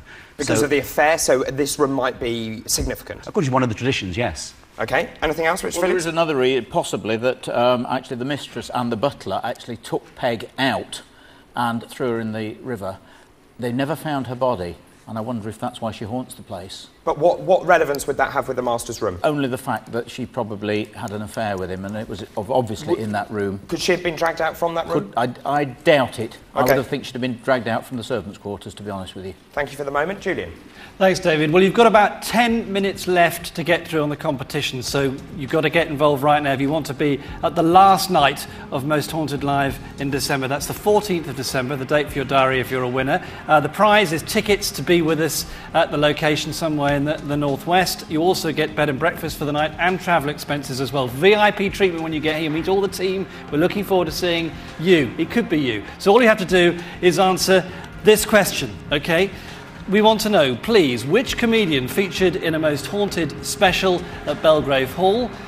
Was it A, Vic Reeves, B, Jack D, or C, Eddie Izzard? Now, if you know the answer to that, get on the phone right now and dial 09015 339910, or if you're a Sky viewer, press that red button right now. And be a winner, be a VIP at Most Haunted Live, the last night of the December programme on December the 14th. Calls will cost you £1, by the way. Good luck. Get dialing. David. Now, what's about to happen is completely up to you, the audience at home, because you have chosen to send our team tonight to one of the Masters' room. Well, the team are now assembling at that room, so let's go over and find out what happens tonight. Okay, we're walking towards this is the Masters' room. Now, during the break and all the time in the studio, we've managed to set up a table in here, and we'll talk about that in a minute. Now, Derek, as you come into this room here, yes. This room is significant with the lady that you mentioned earlier on, Peg O'Neill. Yes. I just wondered, maybe as we're in this room, if you could possibly let us know if you can pick up on any atmosphere in here, any presence that are here with us now. Well, you see, as we come into this atmosphere, the conditions, you see, again, it's in this ether here, in the residual energy as well, of the conditions of liaison, if you like. You know, two people talking at given times and being in each other's company, and you know, is the picture wrong? What is being portrayed? Someone being very anxious, a personality being very anxious, to be blamed for something that is really an illusion. It's not really what it seems to be. Okay. Well, we've set up this table here. Now, yesterday everybody saw us do the glass divination. Yeah. But Kieran, do you want to explain what it is that we're going to try here? We're taking it a step further, aren't we? Yeah, hopefully we're going to take it... Starkey is conditions belonging to this area, and who is Starkey? He's the master. Okay. He's the master. Shall we see if we can communicate with him here? Yes, okay. please. Go on, yes. Kieran. What we Okay, say? so yeah, we're hoping to take the glass pushing a stage further. This is very rough and ready. Basically, thought of this today, but essentially, we've got words around the edge of the table, and they're words from the language or the dialect of the time that the spirits are focused on from this particular location. I've chosen these words, and only I know the meaning of these words. Okay. So I'm going to direct questions, and I'll make a note of the answers. Shall we sit down, and Carl? we'll just see if it works. Yes. Okay. Okay. Kath? Okay. Comfortable? Yeah? Yeah. Happy, Carl? You're right, Kath. Yeah. I'm a bit worried about you, Carl. Don't worry, I'm fine. I know, but... Okay. Now, we're relying on you totally, Kieran, because I no idea what questions to ask. Should we just put our fingers off and start off talking like we would normally? Yeah, just start off like you would normally, and I'll direct you to ask questions. We'll see how it goes for the first few questions. Okay. If it doesn't seem to be working, then we'll leave it aside. Okay. Okay. You okay? I can't actually even see the words. I can't see any of the words. Well, that's better. Yeah. Okay. What was the name of the woman who you, the witch? Anne Shepherd. Anne It'll Shepherd. be emblazoned in my mind forever. Okay. Are there any spirit people here in this room with us? If there are, please can you try and communicate with us now by moving this glass? If you can, please try and move this glass. Use our collective energy straight away. Please try and move this glass now for us, if you can. Please, can you come forward, use our energies here, and move this glass as a sign of yes, you can hear my voice. Anne Shepherd, can you hear my voice? If you can, please move the glass. If there are any witches here in this house, this building, please move this glass for us now. Are there any spirit people here, astral beings here in this building that can hear my voice? Is Richard here? Is there a monk here? Anybody at all? If you'd like to talk to us, you must move this glass for us now. You must move the glass for us now as a sign of yes, you want to speak to us. Please try hard. Please come forward.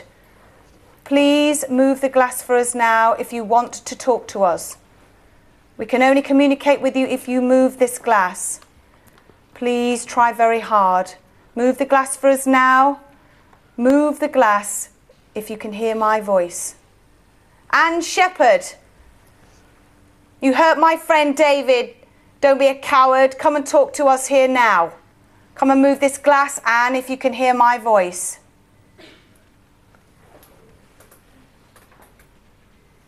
Do you want to try, Carl? What are the names again? Anne Shepherd. Richard. Oh, who's pushing it? Is it moving? No, is it moving? Anne Shepherd. Are you here? Wait.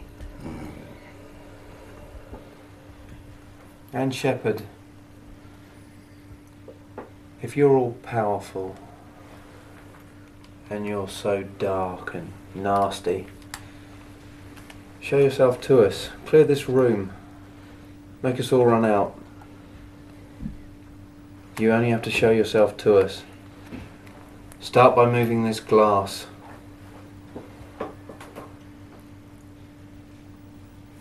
Anne Shepherd, are you here? It's moving.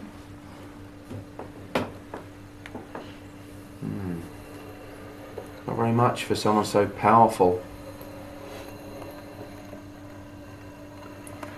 Kieran, do you want us to ask questions now? Yeah. Can you explain to the spirit that we've got words? Okay. And she should understand the words, or he understand the words?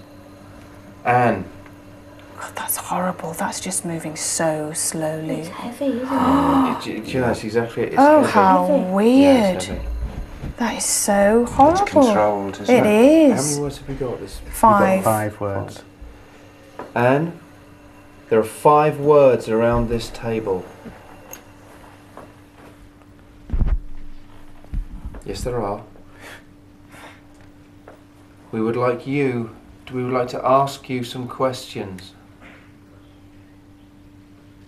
Please answer them by putting the glass toward the word that is relevant. We do not understand these words.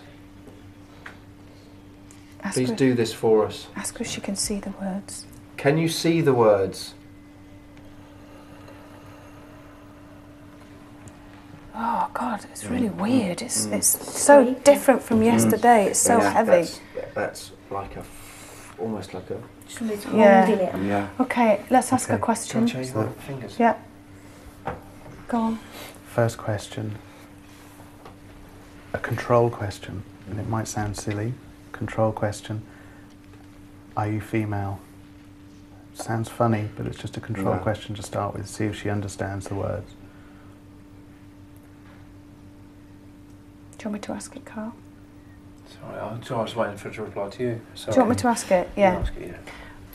Are you female? If you are, please can you move the glass?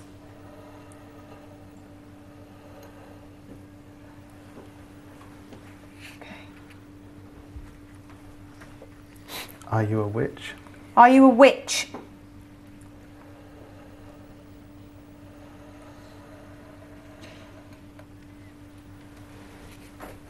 Okay.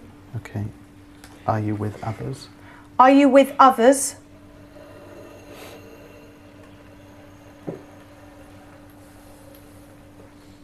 Okay. Okay. Shall I ask, does she? Let's go on, Kim. No, you can ask questions now if you want to ask really. Do you understand the words that are written on this table?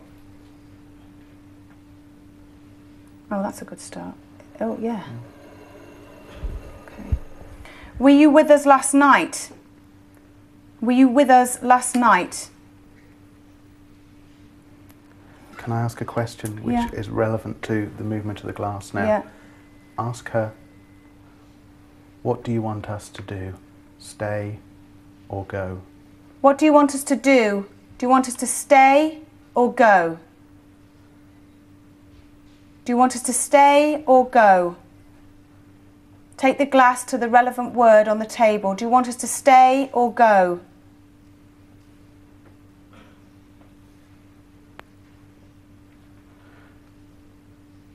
Okay.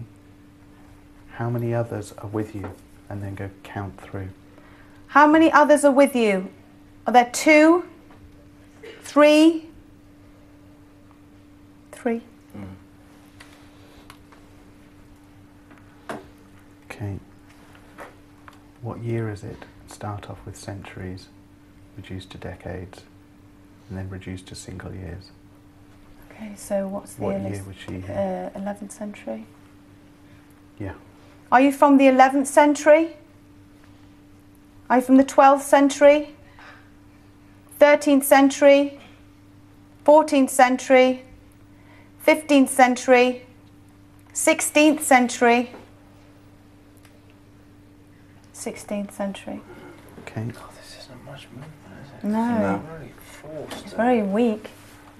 But strong, it's weird. It's like a slow, strong movement. Yeah. Okay. 16th, now the Okay. decades. When she died? When they died? Yeah? Well, she said she's from the 16th century, so yeah, we could do the Okay. death. Yeah. Want to find out when you died? 15, 10. 16, what, all the way through? No, Just the decades. Oh, right. Sorry. Start Tell me when you 15, died. 1610? Go back. 16th 16th, century. 16th century. So that's 1500s. 1510, 1520, 1530, 1540, 1550, 1560, 1570, 1580, 1590, 1600s. 1610, 1620, 1630, 1630. Okay, so there's a bit of confusion there. Okay. Okay. Sorry, I didn't understand what you... No, that's fine. You're being a bit silly there. And now 1631. Oh, blimey. Etc. 1631, 1632, 1633, 1634, 35, 36, 37, 38, 39, 40. Not moved. It's not moved. No. Okay. Maybe 1630 then. Okay. Okay. She doesn't seem to be focusing on the words. Okay. No. Doesn't seem to be focusing Can on you the words understand the words around this table if you can? Can you move this glass for us? No. She said yes before. She did say yes before. She did. Okay. What do you want us to do now? There have been some correct answers and some illogical and incorrect answers in terms of looking at where the glass is moving. So I think there must be some sort of confusion. Yeah. So maybe just continue with the glass pushing, but perhaps ignore the words, and I'll just be focusing on where the glass is going. Okay. If the glass starts to move quite dramatically, like it has done, would it be worth then, within that, if we get confidence with the spirit, that we could then ask to move the words? Yes, we could then.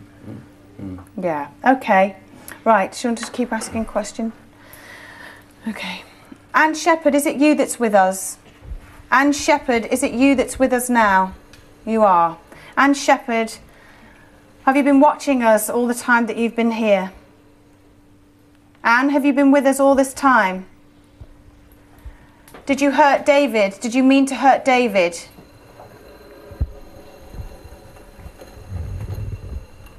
Do you want to hurt anybody else here in this team of people? Who do you want to hurt? Do you want to hurt? Yes. I've just seen flashing lights. You what? Silver lights underneath the table near your legs. You've what? I've just seen like flashy orbs. Yeah. Yeah. Underneath the table, because I saw them before, next to the wall where Kieran stood, and I thought it might have been just my eyesight being impaired with the light from the camera, but I've just double checked it myself because I didn't want to interrupt before. I know what I've just seen. I've just seen flashy orbs down there. Okay. It wasn't a reflection from No, my it torch? wasn't a reflection, okay. no. Okay. Okay. Did you move to the centre? Did you kill anybody, Anne? Did you kill anybody in your lifetime, Anne? Are you proud of the things that you did? Are you proud? You're not proud. Do you want to ask questions, Carl? I want to know why you're still here. Is it revenge? Are you not happy? Tell me, are you not happy?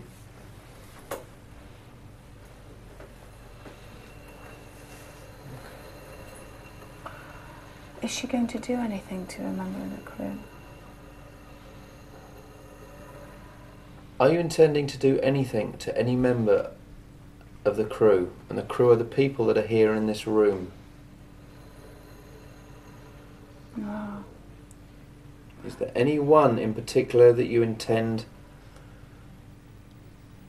to do that to?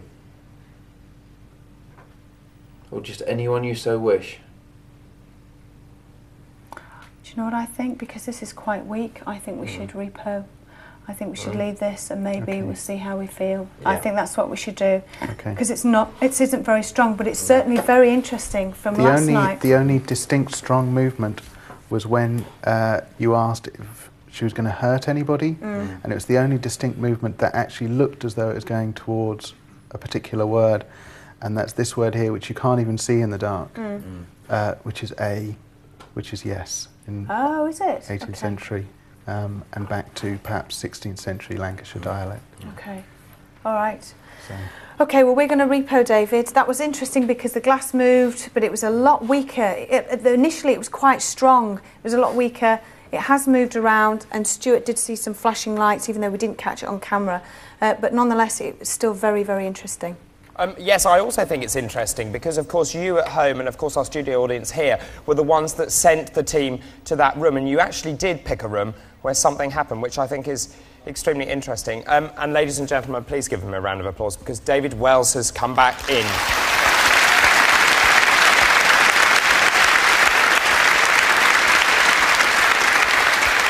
David Wells, I have to say that even since you've been back in this studio, you do not look your normal self. No, I don't feel quite my normal self yet. I have to say I'm a bit shaken. What do you remember of what happened? I remember opening a dialogue with a man, with a male spirit who seemed to be a highwayman, to be honest, and though not very pleasant, he wasn't aggressive. And he was a highwayman? Yeah, and he wanted to give me a story, but he wasn't aggressive, and I was allowing him to use my throat, my voice box. I wanted to encourage him to do that, and there was a little bit of interaction there. But he asked me to cover the mirror. He said, "Can you cover the mirror? Because you don't need the mirror." So I covered the mirror. And what do you mean you covered it? I covered it with a cloth which I'd used to clean it before I'd started scrying. So I covered it, and I thought, well, that's fine. And then I was starting to talk to him, and then from nowhere, the word "witch" screamed in my ear, and then that's the next thing I know. In the same voice? No, it was a female voice. And the next thing I know, I woke up with my face in a broken mirror. Okay, David, because you haven't seen this yet, so I don't think let's have a look now, once again, at what happened to David when he was in that room. Oh my God, who are you?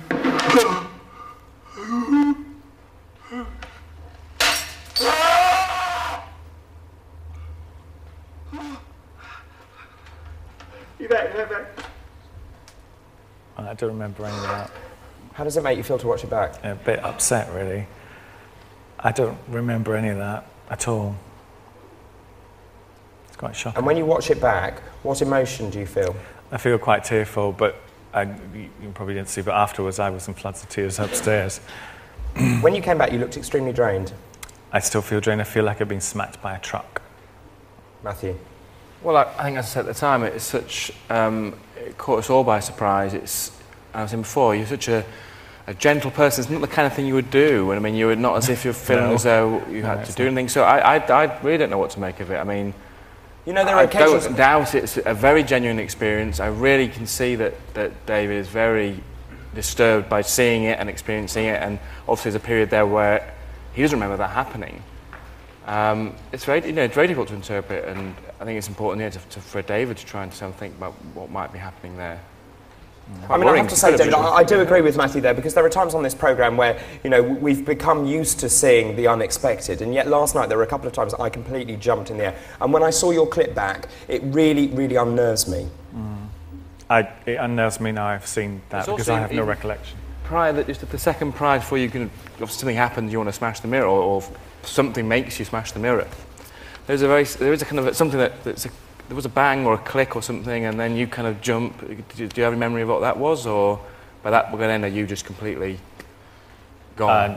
I don't know what the noise was. Okay. No, I can't remember what the noise was. Let's close that for the moment there, okay? But we'll move things on, because as Yvette and Derek are now heading off to the next location down by the river, it's time for us to pick a member of the audience to join them on that vigil. Okay, so looking around the audience now, I can see a lot of people looking rather apprehensive. Now, what we've done, we've put all the names of our audience into our computer, and one person has been picked out at random, okay? And that person tonight, joining the investigative team at Waddow Hall, will be Melanie Baldwin. Melanie, stand up, give her a round of applause. Melanie, if you'd like to go and join Neil, he'll take you out to the investigation team. I have to say, I wouldn't want to change places with her for an awful lot of money. So Melanie Baldwin will be joining Yvette, Derek and the rest of the team as they visit the site of Peg O'Neill's horrific death, and then they'll hunt for the beast of Pendle. What will happen? We'll see you in a few minutes after this break.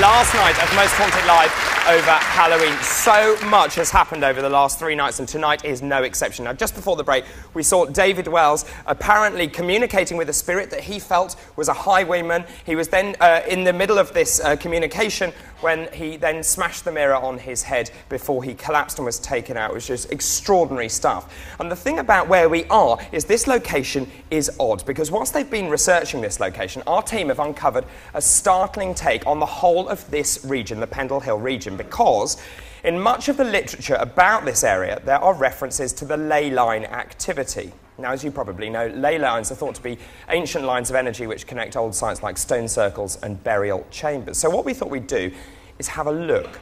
So this is the map of the local area right here. Okay, there's the local map.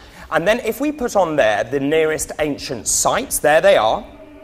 Okay, and as you can see, if you draw a line from all of those sites, it indicates a focal point on the highest point of Pendle Hill where we are. Does that explain, David Wells, in some way why we're seeing so much, or what we appear to be so much paranormal activity? I think it could go some way, but there is a combination. Remember, we've got powerful women, we've got Halloween, the veil's at its thinnest, and now we've got these energy surges. It's a combination. What do you think of ley lines? I've asked you that before in a previous show. Can you guess what my answer might be? I don't think that there's anything to suggest ley lines or anything paranormal. Why not? Well, there's a lot of tradition. Why, because you don't know it, or you don't understand Well, it? I don't think there's any evidence to suggest that there's anything paranormal or anything to make of them. I think there's tradition there, there's history about people's beliefs. Are ley lines important? I think they're important, yeah. I think they are very important.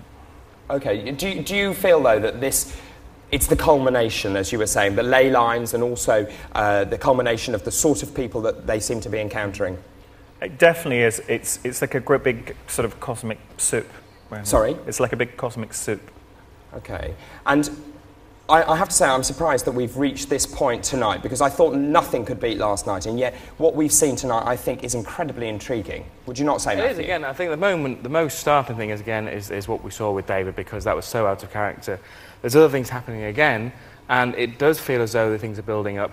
You mentioned before that there's a very different tone tonight. To me, it's one of apprehension. I think the whole team is very apprehensive. perhaps given what happened last night, thinking it may get repeated tonight. Okay. So. Well, Yvette and Derek are presently at Waddow Hall. This is a beautiful Tudor building on the site of the River Ribble. Now, on the banks of the river is a willow, and under the willow is a well, and the well hides its own sad and wretched story.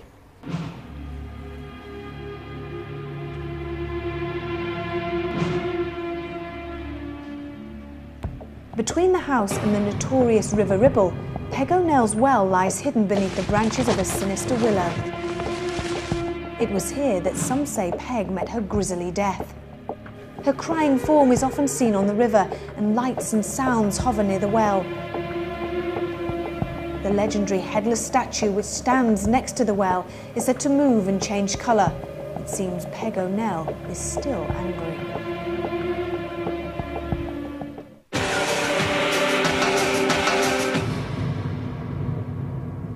Our investigation continues because Yvette and Derek are now at the well side. They're ready to investigate. Yvette, what are you feeling there now you're there?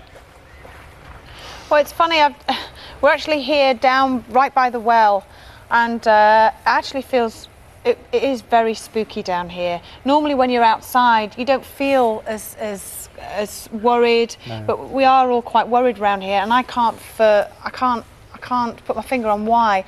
Kieran, what were you saying about air pressure? Well, I was taking measurements of the air pressure in the hall, and it was averaging about 998 kPa. Out here, it's gone up by about 4 or 5, and there is some research to show that people start to feel lightheaded or pressure on their head. There's a possibility it might be down to air pressure. So okay, fine, yeah. All right, Derek, we're standing right by the water. There's a well here. Yes. Are you picking up any connection? Oh, yes. Well, when I say yes, since the moment we stood here, mental impressions were coming. And you know, Ivy, as we walked this way, it was like as if, as a group, we were following two spirit ladies.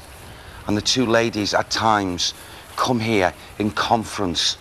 And, you know, these two ladies, it's like as if one, here in this area, for some reason, I've got this, like, empathy, this feeling of sorrowfulness, this feeling of, you know, if I could make up for what I've done, I would do it. I want to prove to you. And it's like saying, I want to prove to you, Peg. I want to prove to you, Peg. Oh, now, you know, I feel so remorseful in my heart for what I've done, what I've said.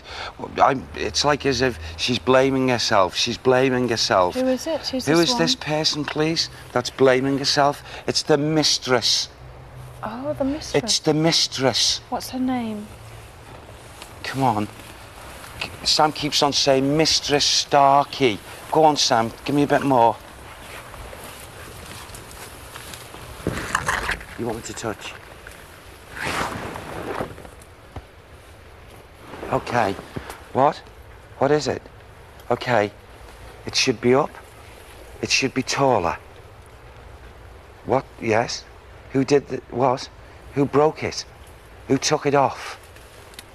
He was angry. He was angry, and he's taken a head off. What head? What are you talking about? Who what? Touch it again, okay. Oh, yeah, okay. Okay. It's a head. It's a head. It is a head. Who took the head off? Who took the head off?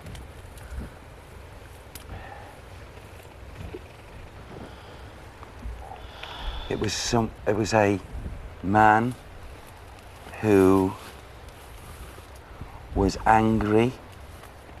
It was jealous rage. He was angry because of Peg O'Neill. Yeah? This is in memory of Peg. This is in memory of Peg. And he lopped her head off. Who's he? Who is the man? Who is this man?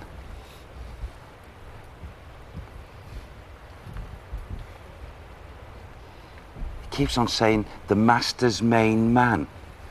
The master's main man? Or was it the master? Is that what you're trying to say, Sam? I can't quite make what he's talking about. Peg.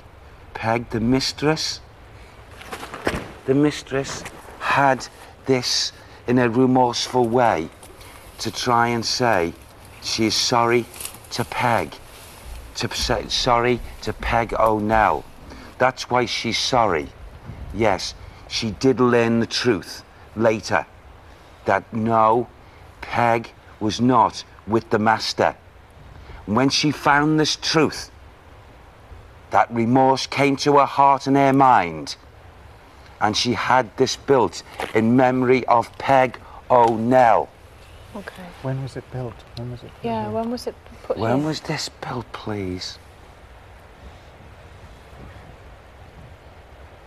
It looks like 1628. 1620. I feel that's 28. You're right. Yes. Yeah? And the crying. They meet here, Evie. The two spirit ladies meet here. See what? She has not left a curse with the waters. Peg has not left the curse with the waters. It is not true. It is not true. She wishes this to be known. Let's go over to the water. Come on, stay with me, Energy. Stay with us. Okay. Stay with us. Okay. Sorry. Yeah. Yes. Oh, Evie.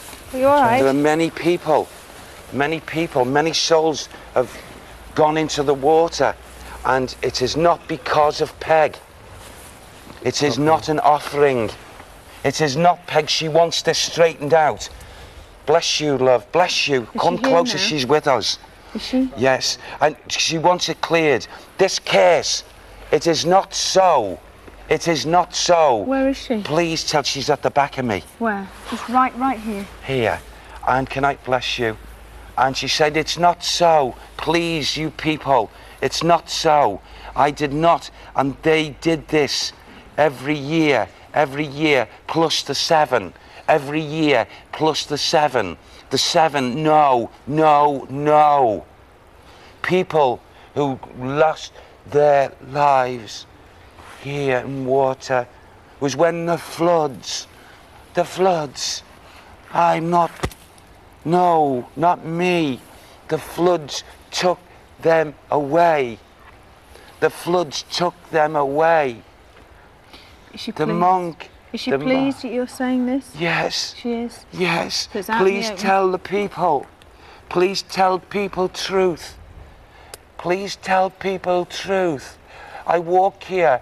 The mistress, she is pleased with me. I am pleased with the mistress. We know the truth. I'm still in service to the mistress. So she's still trapped? She's still trapped? Yes, a little. So The she trapped needs in help? the... Yes. We'll have to help the two ladies, Evie. We will help the two ladies, Okay. Sam. Do you want to go from here and go back to the house? Yes. And maybe we can do that there. Yes. I think that's what we'll do, David. If you can hear me, we're going to go back towards the house. I think The horseman comes here. the horseman. He's along the bank. He comes along the bank. Who's the horseman? Ned. Ned who? Ned. Who, please? Who's that movement? Who's this? I saw that. Going across. I saw that. You saw it, didn't I you? saw It it went right from by that that tree, and it's gone behind there. Yes, I did. It was like a figure Ned of white. King. I saw a figure of Ned. white there. Ned King. Ned King. I saw that. You saw it, didn't you? I did. It was a figure of white, and it Yes. moved across there. And it moved speed. John, did you see anything? No, because there was a delay. As long as you saw it, Evie, because I it was saw very it with strong. my own eyes. As I was talking I thought about. someone was walking, just walking Yes. along. This is Ned King. He's off his horse. Should we ask and see if there's anybody out there? Andy, can you shout over and see, can you see anything or know if there's anybody over there? From what we've seen and the guys we've had over there anyway, we have police over there as well. There's no one over there, the area's been clear. We've got both night sights on It's there. a spirit man, it's him, it's Ned. Torches down. Nick, check with the sight, please. Anything? I can't see anything. Again, we've got no pickup from that anyway. All we've got is both night sights on, but still all clear on that side. Okay. You saw it. I did. Yes. That was amazing. I honestly thought that was someone walking along Yeah. just there by the Yes. trees. Yes. Thermal imaging, would that pick it up? Thermal imager is back over there. It would blank out probably in this temperature because it's all of the Quite same, cool, yeah. yeah. It would pick up a body if someone was over. It would pick up a body, yeah. I can run back and get it. That's fine. Yeah. Don't worry. Okay, gosh. So you think that was Ned King? Yes, because she was talking about it, the highwayman. He's a highwayman. He's off his horse. And he comes here regular. Ned King. That was him running. Good grief. That's amazing. I really did see that. Please join us after the break. I saw somebody walking there. Oh, yes. Oh, it's unbelievable. Unbelievable.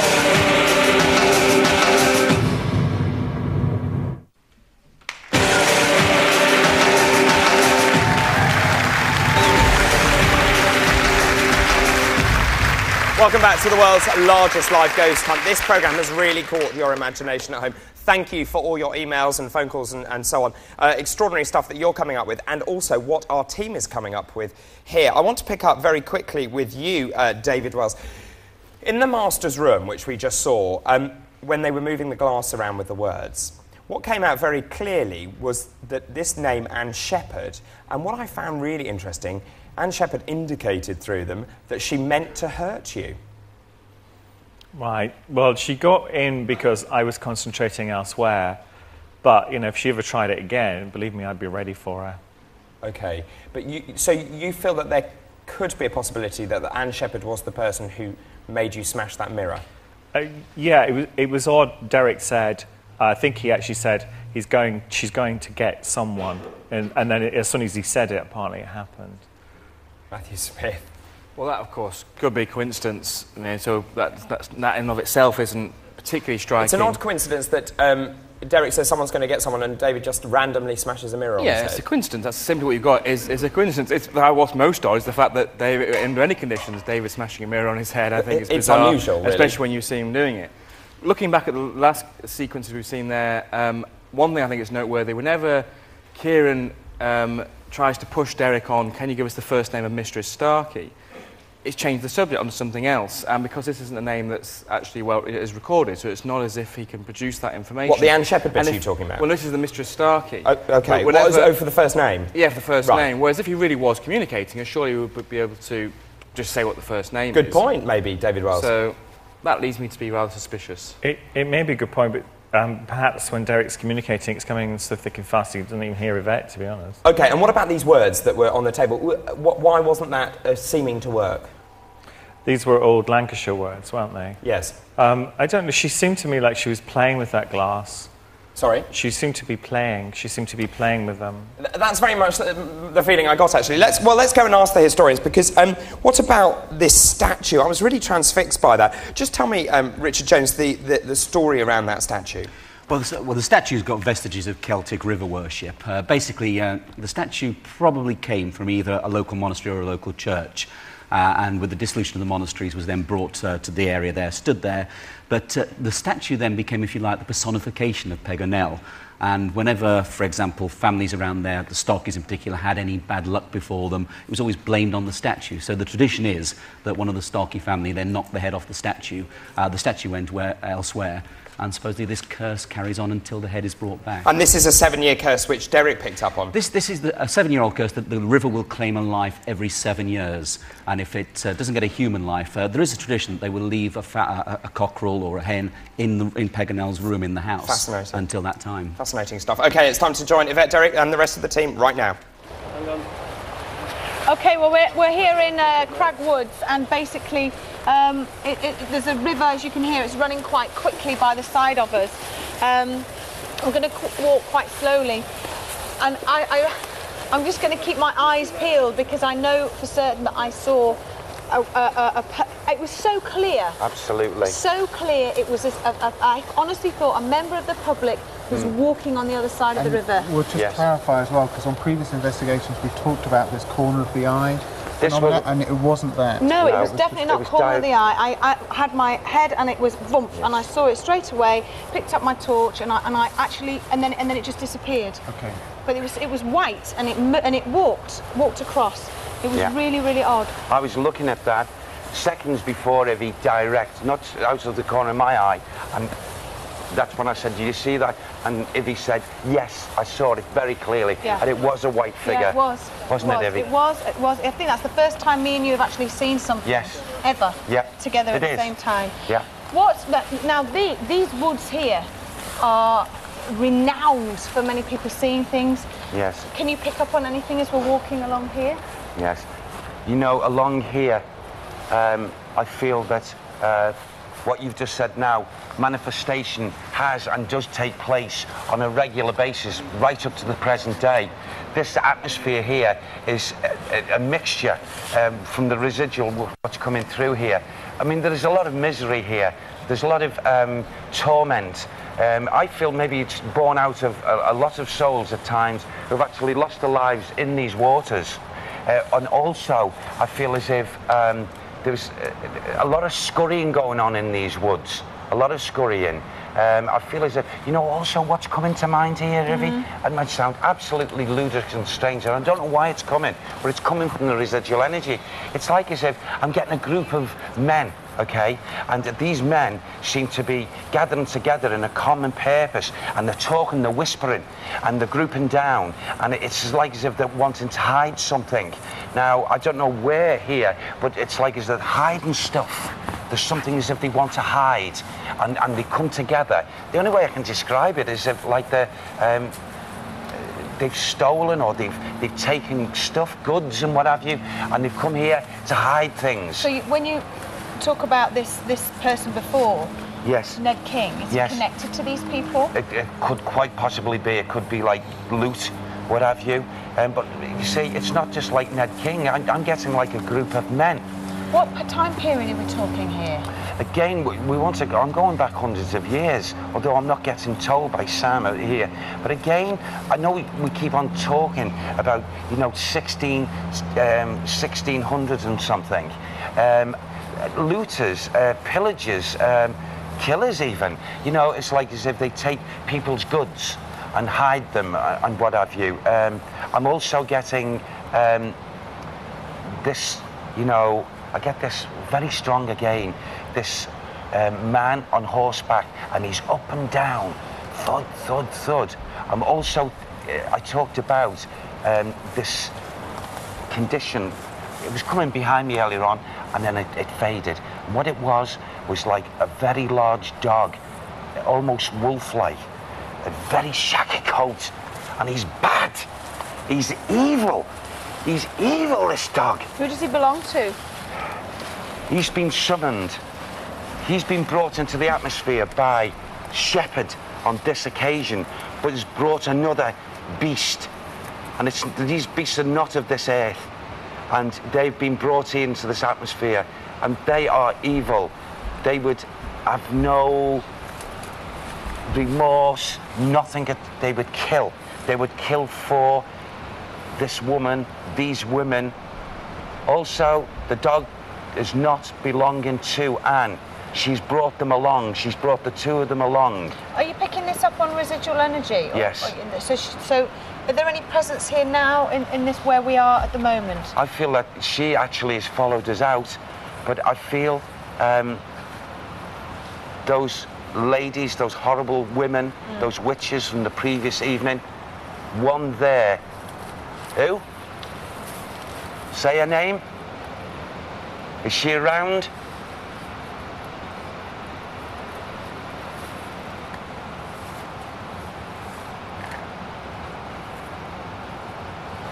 You all right?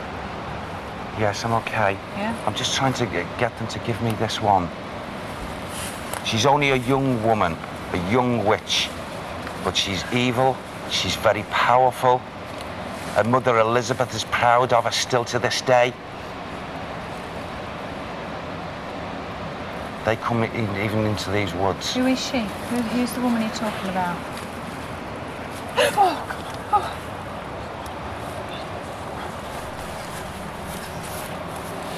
Elizabeth Southworth. Elizabeth Southworth. Again? Yes. Okay. And her daughter, and her granddaughter. They come here with the evil dogs. Okay. They've brought these dogs here. Okay.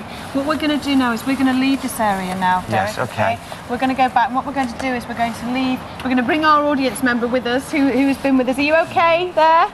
You all right, Molly? Thank you, yeah, fine. All right. We're going to head back now. And what we're going to do is we're going to leave Kath and Stuart here in the woods on their own with the night vision camera. So we're going to make our way back. Kath and Stuart are going to stay here, David, okay? Well, the tension is really mounting at Cragwood, as you can see. But as Shakespeare himself said, there is more between heaven and earth than in our weak philosophies. It really is food for thought. We'll see you after the break.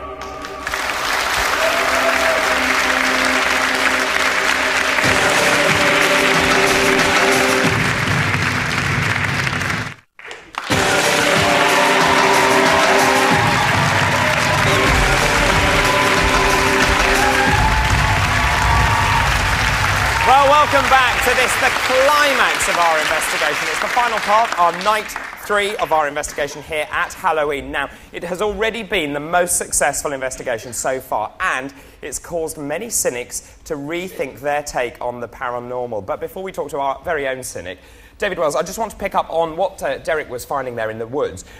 Ned King, he came up with a highwayman.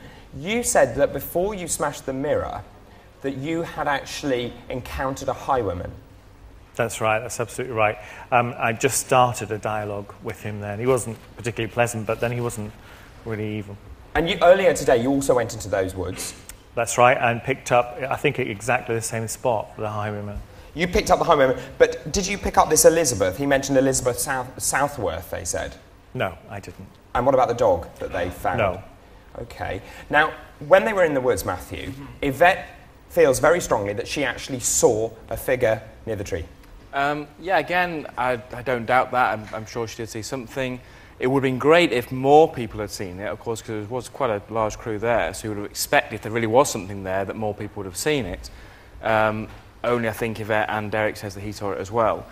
Reminds me of the time when I was, we did the live at York, and I was out there and I saw something, alas, when it was me, I actually did see just people walking but Matthew, across. there were two people walking across the exactly, field. as I'm saying, it's just typical, my luck is I would love to have, apparently seen something. I'd have a harder time But if there was explaining. someone hiding behind that tree, they would have seen it, wouldn't they? Because Oh, no, the whole no. point was No, I'm not saying that I think it explains this one, that there was somebody there.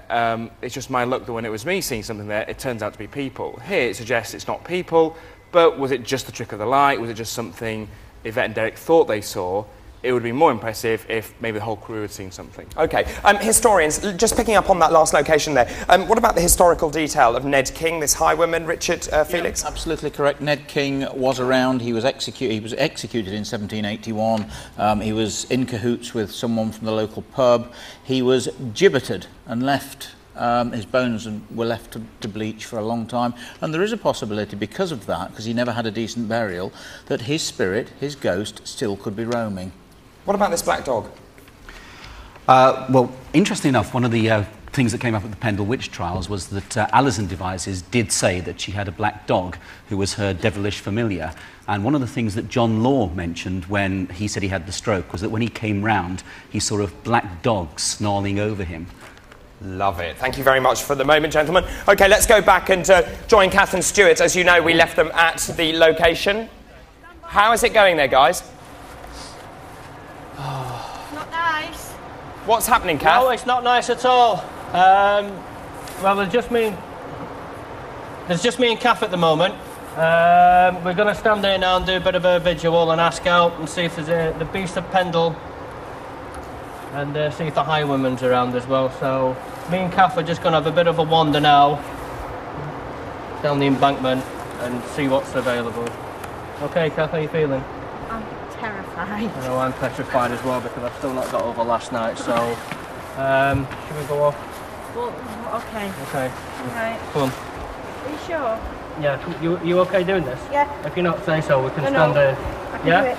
Okay, come on then. Are you sure? Yeah. OK, we're going to leave them there just for the moment. Let's have some final thoughts from Julian and the interactive team. Thank you, David. Well, I can tell you tonight has been a record breaker. In fact, the last 3 nights have been a record breaker, and I will tell you the figures in a few moments' time. Just a few things that have been happening in the last few minutes. Sir Paul from St Anne's says Ned King, the highwayman, was executed by the Redcoats near Waddow Hall, and his ghost has been haunting the area ever since. Lots of people getting in touch by text and on the website about horses' hooves, and they all mention Ned King as well, which is interesting. And the webcams tonight, very busy. 3,500 sightings on webcam 1. Viewers experiencing a variety of paranormal activities there, including a face in the mirror. Thank you to all the people who've got in touch. Simon from Hemel Hempstead, Chris from Skelmersdale. Webcam 2, 1,000 people on that website. Thank you very much indeed for your sightings. Webcam 3, 1,500. And webcam 4, 7,000 sightings out in Cragswood, where Derek just was. What does Peg O'Neill look like? You've been getting in touch with all your drawings. Here's one from the audience, by the way. Sharon and Erin, thank you for that one. And here's a couple that have come through on the facts, but there's many, many more, so thank you very much indeed for that.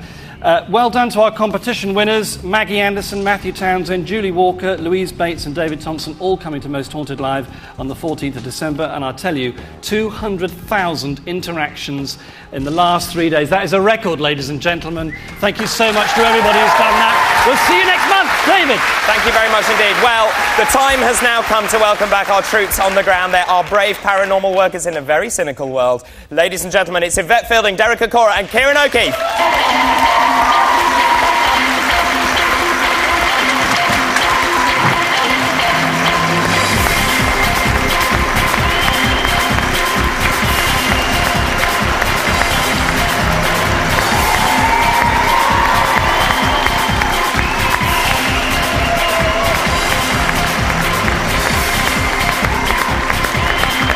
Come and have a seat. Oh, we've left them there. We've left them. Yes, we have left them there. OK, I just want to pick up on some of the most amazing stuff that came out tonight. Historically, it was really interesting tonight because a lot of names came up that we could talk to the historians about, and they corroborated.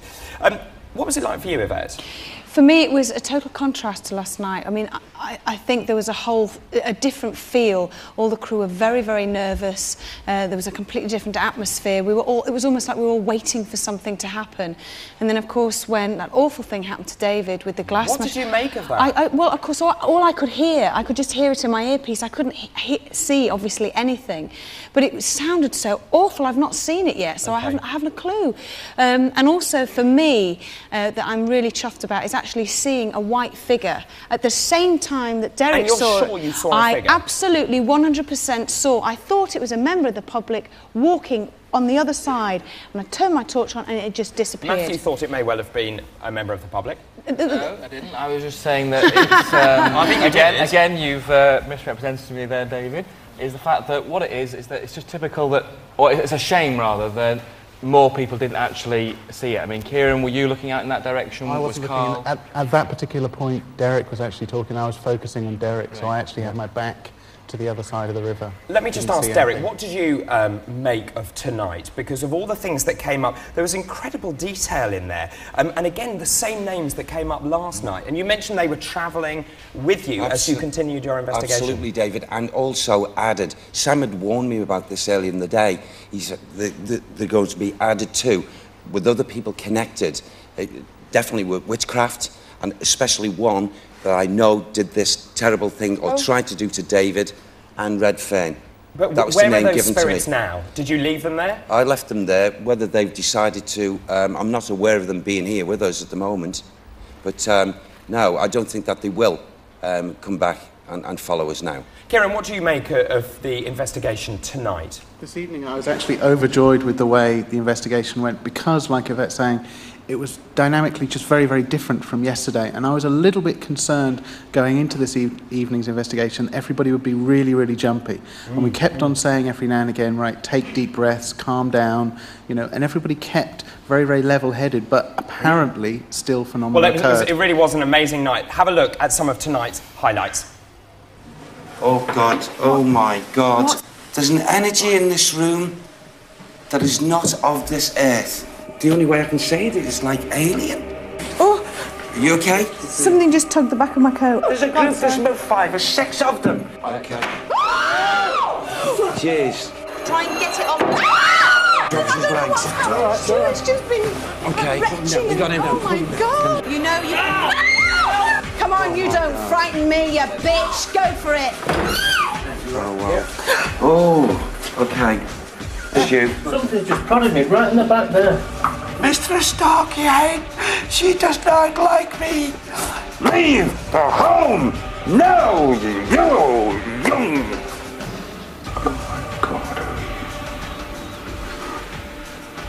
Who are you?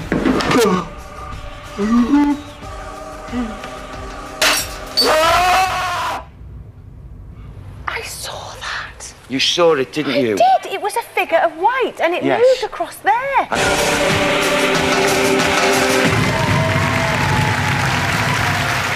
OK, well, the final word really has to go to Yvette. Yvette, what do you make of tonight? Absolutely fascinating. This has been amazing. I thoroughly enjoyed it. Thank you so much. And, of course, that concludes the last 3 incredible days. They have been absolutely amazing. They have been, in many ways, mind-blowing. It's been an incredible experience, and that is the word for it, because I think all of us have had an amazing journey over the last 3 days, and Pendle Hill has really proved why it is one of the most paranormally significant regions in the whole of the British Isles.